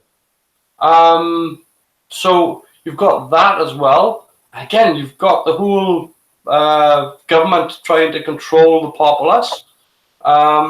You've got, I mean, it is very similar, and I've said this before, and I've made this argument before, and I think that it still holds up well, is the fact that I'm convinced that Blake 7 and Firefly are the same universe. I'm convinced of that. I'm convinced that Firefly is an earlier version or an earlier time period set like 300 years earlier than Blake 7. Yeah, I can see that. Because they've even got the Alliance, they've got the Federation, you've got the planets being brought under control, the inner systems being controlled by more under government control. It's a very, very similar universe. And they've even got the planet Miranda, which is about making this drug to suppress the population, which in Blake 7 is the very first episode. So I'm convinced it's the same universe. And it even feels, it's even got similar sort of vibes as well. So yeah, Blake 7, very, very good. Paul Darrow really holds the show together after the second season. You've got, I mean, I always liked the character of Villa as well. I thought Villa was a good character. Only actor to appear in every episode of the series, all 4 series. Yeah, and I kind of, I don't know how they would do it these days, but I think like if they were to do a reboot of, I hate saying that word, but if they were to remake Blake 7 these days, I'm not sure how they would do Aurak. Because out of all the ideas in Blake 7, that's the least sci-fi idea. It's kind of it's just a box. It's just a box with a brain in it. Pretty much. Be an iPad now, wouldn't they? I don't know what Aurak would be these days. A hologram? I think it would be interesting though. But again, to me, when I saw The Expanse for the first time, I was kind of going, "Holy shit! This is Blake 7." And it even got to the point whereby they got hold of the warship of like a couple of episodes in, and I'm like, "Holy! Have these people been sued?" Same argument for K9, surely. Well, no, K9's a bit more mobile. K9 can actually drive around and get around on his own. On his own, Aurak couldn't. And he had lasers and sensors and could plug himself into computer systems. And Aurak just was a box, like a box, kind of like this, but without the nuts inside. Yeah, so I'm really not sure what you would do with Aurak if you were to redo him. I think he would work as a hologram these days. Same as what would you do? Because like if I was going to redo Blake 7, and I've thought about doing Blake 7 as a redo, I've actually done some design work as well for it. I actually done done some work, and believe it or not, I've done the design work off the back of chatting with Martin Bauer, who done a lot of the props for Blake 7. And it was just I happened to know Martin Bauer, just purely as I met him online and started chatting with him. He actually invited me to his house, which was very nice of him. But he lives, I'm not going to say where he lives, but he lives a bit further away, and it made it quite difficult. And but yeah, it inspired me to sort of look at his work on things like Blake 7 and all that, and how you would sort of redo it today. Because it is one of those shows that I do feel is one of the most important science fiction shows. I think I personally hope they don't remake it. For the simple reason is it'd be so dumbed down. No, I mean that's the key. You could only remake it if you didn't dumb it down. Yeah, you could only remake that would be the one thing that you couldn't do. You could change some of the things so it was more applicable today. Like, for example, you probably wouldn't do sort of people dicking around with the water supply to control the populace. You could probably do something else. You know, it would be something that whereby it's more in the food.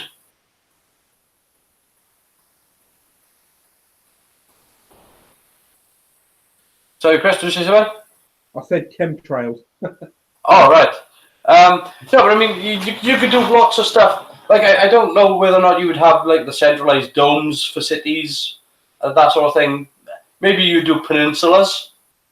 Like, you'd have the whole city. I don't think you'd have a domed city in the way that you had it in... Well, I guess... because we've seen it sort of before, like things like Logan's Run.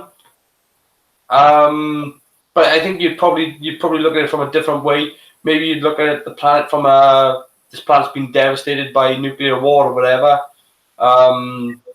There's plenty of different ways of looking at it. Because I believe the planet was originally devastated in the original, but I'm not sure what the cause was. But I can't remember. It's been a while. But yeah, I mean the fact that they had these domes dotted around, kind of. I think these days you'd probably do it sort of similar to sort of mega cities from Judge Dredd, 2000 AD. That might be a better approach. Might open up a little bit more. I think you'd have to totally redesign the Liberator. It sounds like sacrilege, I know, but I think the original Liberator. It's a classic design. I'm debating whether to just switch you off now.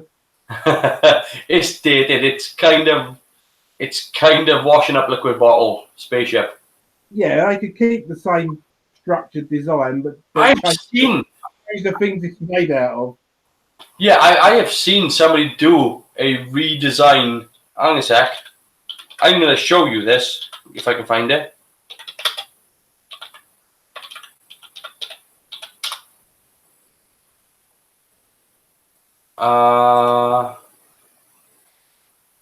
I have seen somebody, because what I would actually do if I was going to remake it is I'd find somebody who's never seen Blake 7 and go, I want you to design this ship.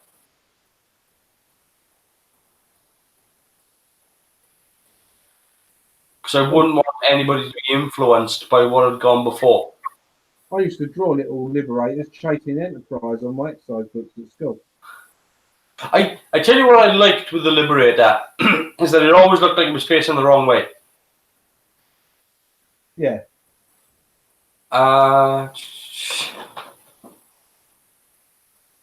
Is it the bendy Liberator?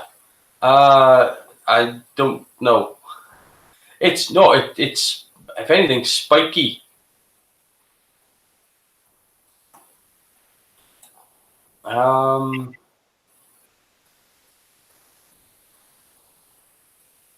Let's have a look here. Liberator. Blake 7. As soon as I see it, because it's very much like I can see what somebody's done here, and they've done a bloody good job of it. And again, there's some good ships in Blake 7 in the original run, like the London, which is a very interesting design.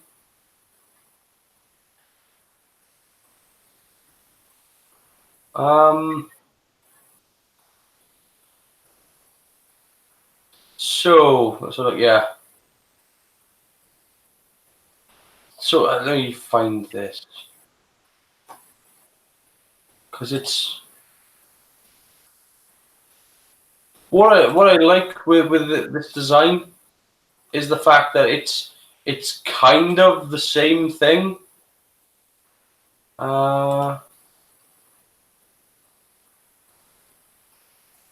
hell, what have I clicked on?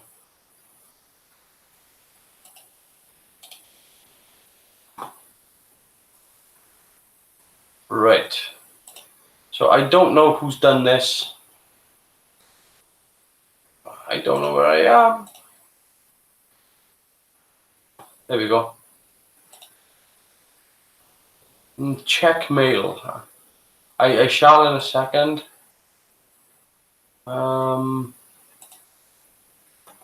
There's one. Well, I suppose that could be considered bendy. It's it's not quite the one I was looking for. Venue. Yeah, that's the one I sent you. Yeah, it's not quite the one I was looking for, but if I because there is one with it with the render, and it was done by a CG artist.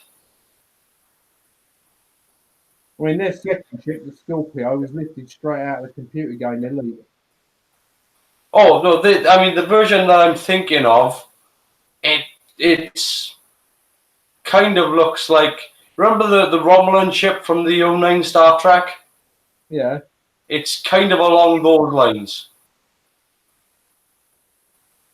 Which, even though it doesn't work for a Romulan ship, it did work for the Liberator.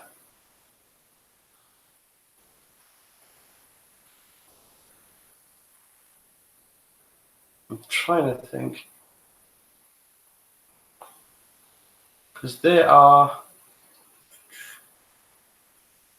It's like, you see it in orbit.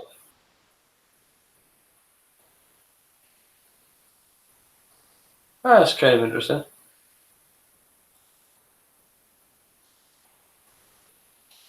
I don't know, it's quite an iconic shape though, isn't it? That's the thing now. It is, but it's a little too... It's very rockety dated. That's the problem with it. Is that the pods look a little bit too Flash Gordon-y.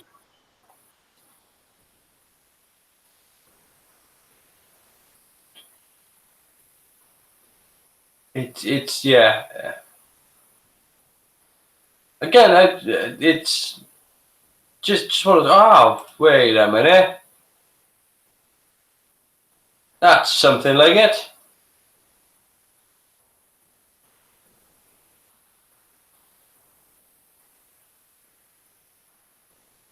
Can I open that up? You have to click on visit, wouldn't you? Or do that. Oh, it's in a... There you go. I like that. Yeah, that'd work. You call that a Liberator, I'm on board. Again, you can see what I mean, but it's if you compare that to the original is still a bit sort of Thunderbirdsy, whereas this one is like a bit more kick-ass.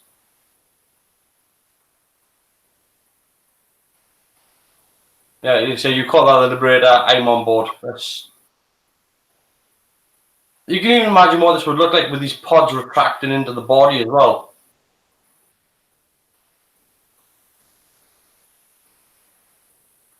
That's very nice.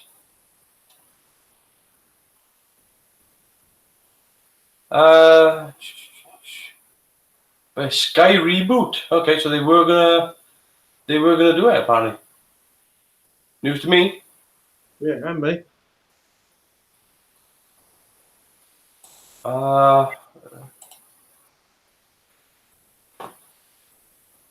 Yes. Close these. I've got extra windows open.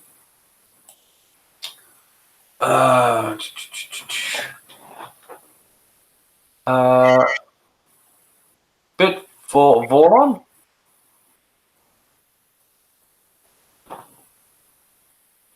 Yeah, I mean, but again, as in terms of design, of taking the basic concept of what the Liberator was and sort of going that a couple of steps further, I think that works. I think that it still follows. That's why you'd probably want to get somebody who's never seen Blake 7 or seen what the Liberator looks like to design a Liberator. You'd probably want to push the design as far away from what it was if you're doing a reboot. If you were doing a follow-up show, you wouldn't want to. But if you're doing a reboot, then you're going to want fresh ideas. I think I'd want to keep the basic structure of the ship the same. Like that picture you put up, and the one that's really good. Mm-hmm. It's got the Liberator look to it. It's got the 3 wings, shall we call them, the central part, and the green light at the back. I think you'd still need something like that. But yeah, if they rebooted it and they made that it's kind of like looking at what they did for Star Trek with the Enterprise, and then looking at what they did for Star Trek: The Next Generation. It's the same. It's the same name ship. They're both the Enterprise, but the Enterprise D is a much more detailed, much curvier, much more decked out model than what the 11-footer was.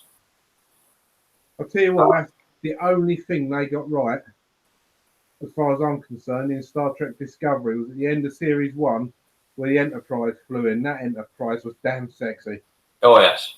Very much so. And that's where I left that show. Yeah, no, that's absolutely 100% the probably the best thing about Discovery. But yeah, to do Blake 7, we'd have to probably do Blake 7 on a different day, which is no problem.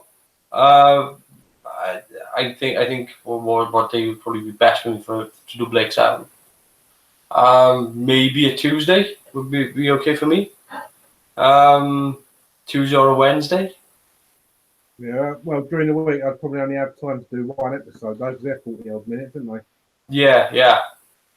I think 45 minutes a piece.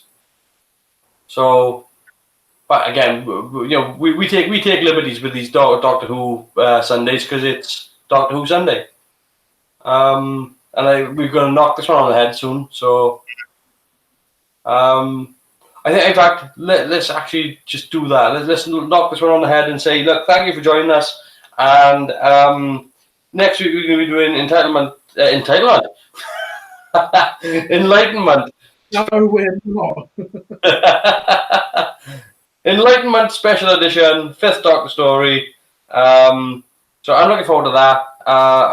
If you haven't seen it, it's they recreate the episode, redo some of the visual effects, put to right what they couldn't do back then, and it's I think, and it's one of the Guardian stories as well, which we really don't get many of the Guardian stories. I think the Guardians are villains and heroes, I suppose, that they could bring back into Doctor Who to make things, shake things up, make things a little bit more interesting.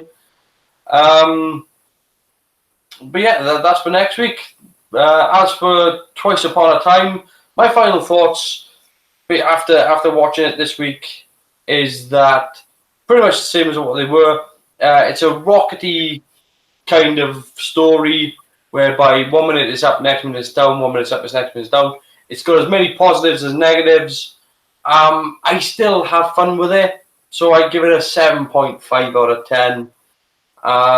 The things I like, I really like. The things I hate, I absolutely hate. And that's kind of it for me. Well, what about you, Chris? Well, I don't want to be boring, but I think I completely agree with you. It is. It's a very up and down episode. I think I'd give it a 7.5 as well. It's a nice final bookend for Peter Capaldi. I'll give it that. Yeah, he could have gone out on a stronger note. I mean, if he had gone out in the episode of Dr. Falls, I think that he should have. What we get out of this episode is kind of a non-episode. It's kind of a bit of a filler, which is understandable. But especially if you're going to write to that pens an episode and goes, I don't know what to do here. I'm in a bit of a bind. How do you do an episode that's worthy of having 2 doctors tackle it? And yeah, it's not really a misstep. It's just I think if you're gonna bring when you bring 2 doctors together, there should really be a bit more motivation behind what they do. Rather than a misstep, more of a missed opportunity. Yeah, it's kind of like they could have just done more with what they had. And I think it's a good idea that there was no villain there because, again, it was a Christmas episode, so they didn't really want to do this bums people out story. Again,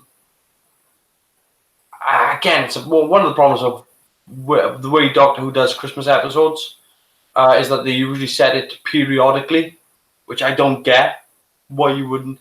Because they kind of cracked it with the return of Dr. Mysterio, and then they buggered it with this one. Not entirely, like I said, it's still 7.5. It's still very, very enjoyable. It's just a shame of the stuff that they left out. Because if you haven't seen it, go watch it. It's very, very shocking. Why you would take all that time to remake that, refilm it, and then not use it. It's crazy. But anyway, that's where we're going to leave that. And I say thank you for joining us. And join us next week for Enlightenment. So, yeah. At least recently or what? Nobody else seems to be reacting to it, at least recently or all of them. Yeah, again, yeah, we were talking about Blake 7 there. Yeah, look, I've got no problems with doing Blake 7. If you want to do Blake 7, we'll have to pick a day and sit down and do Blake 7. But until next week, I will say, see you later, guys. Take care. Mate. Good night.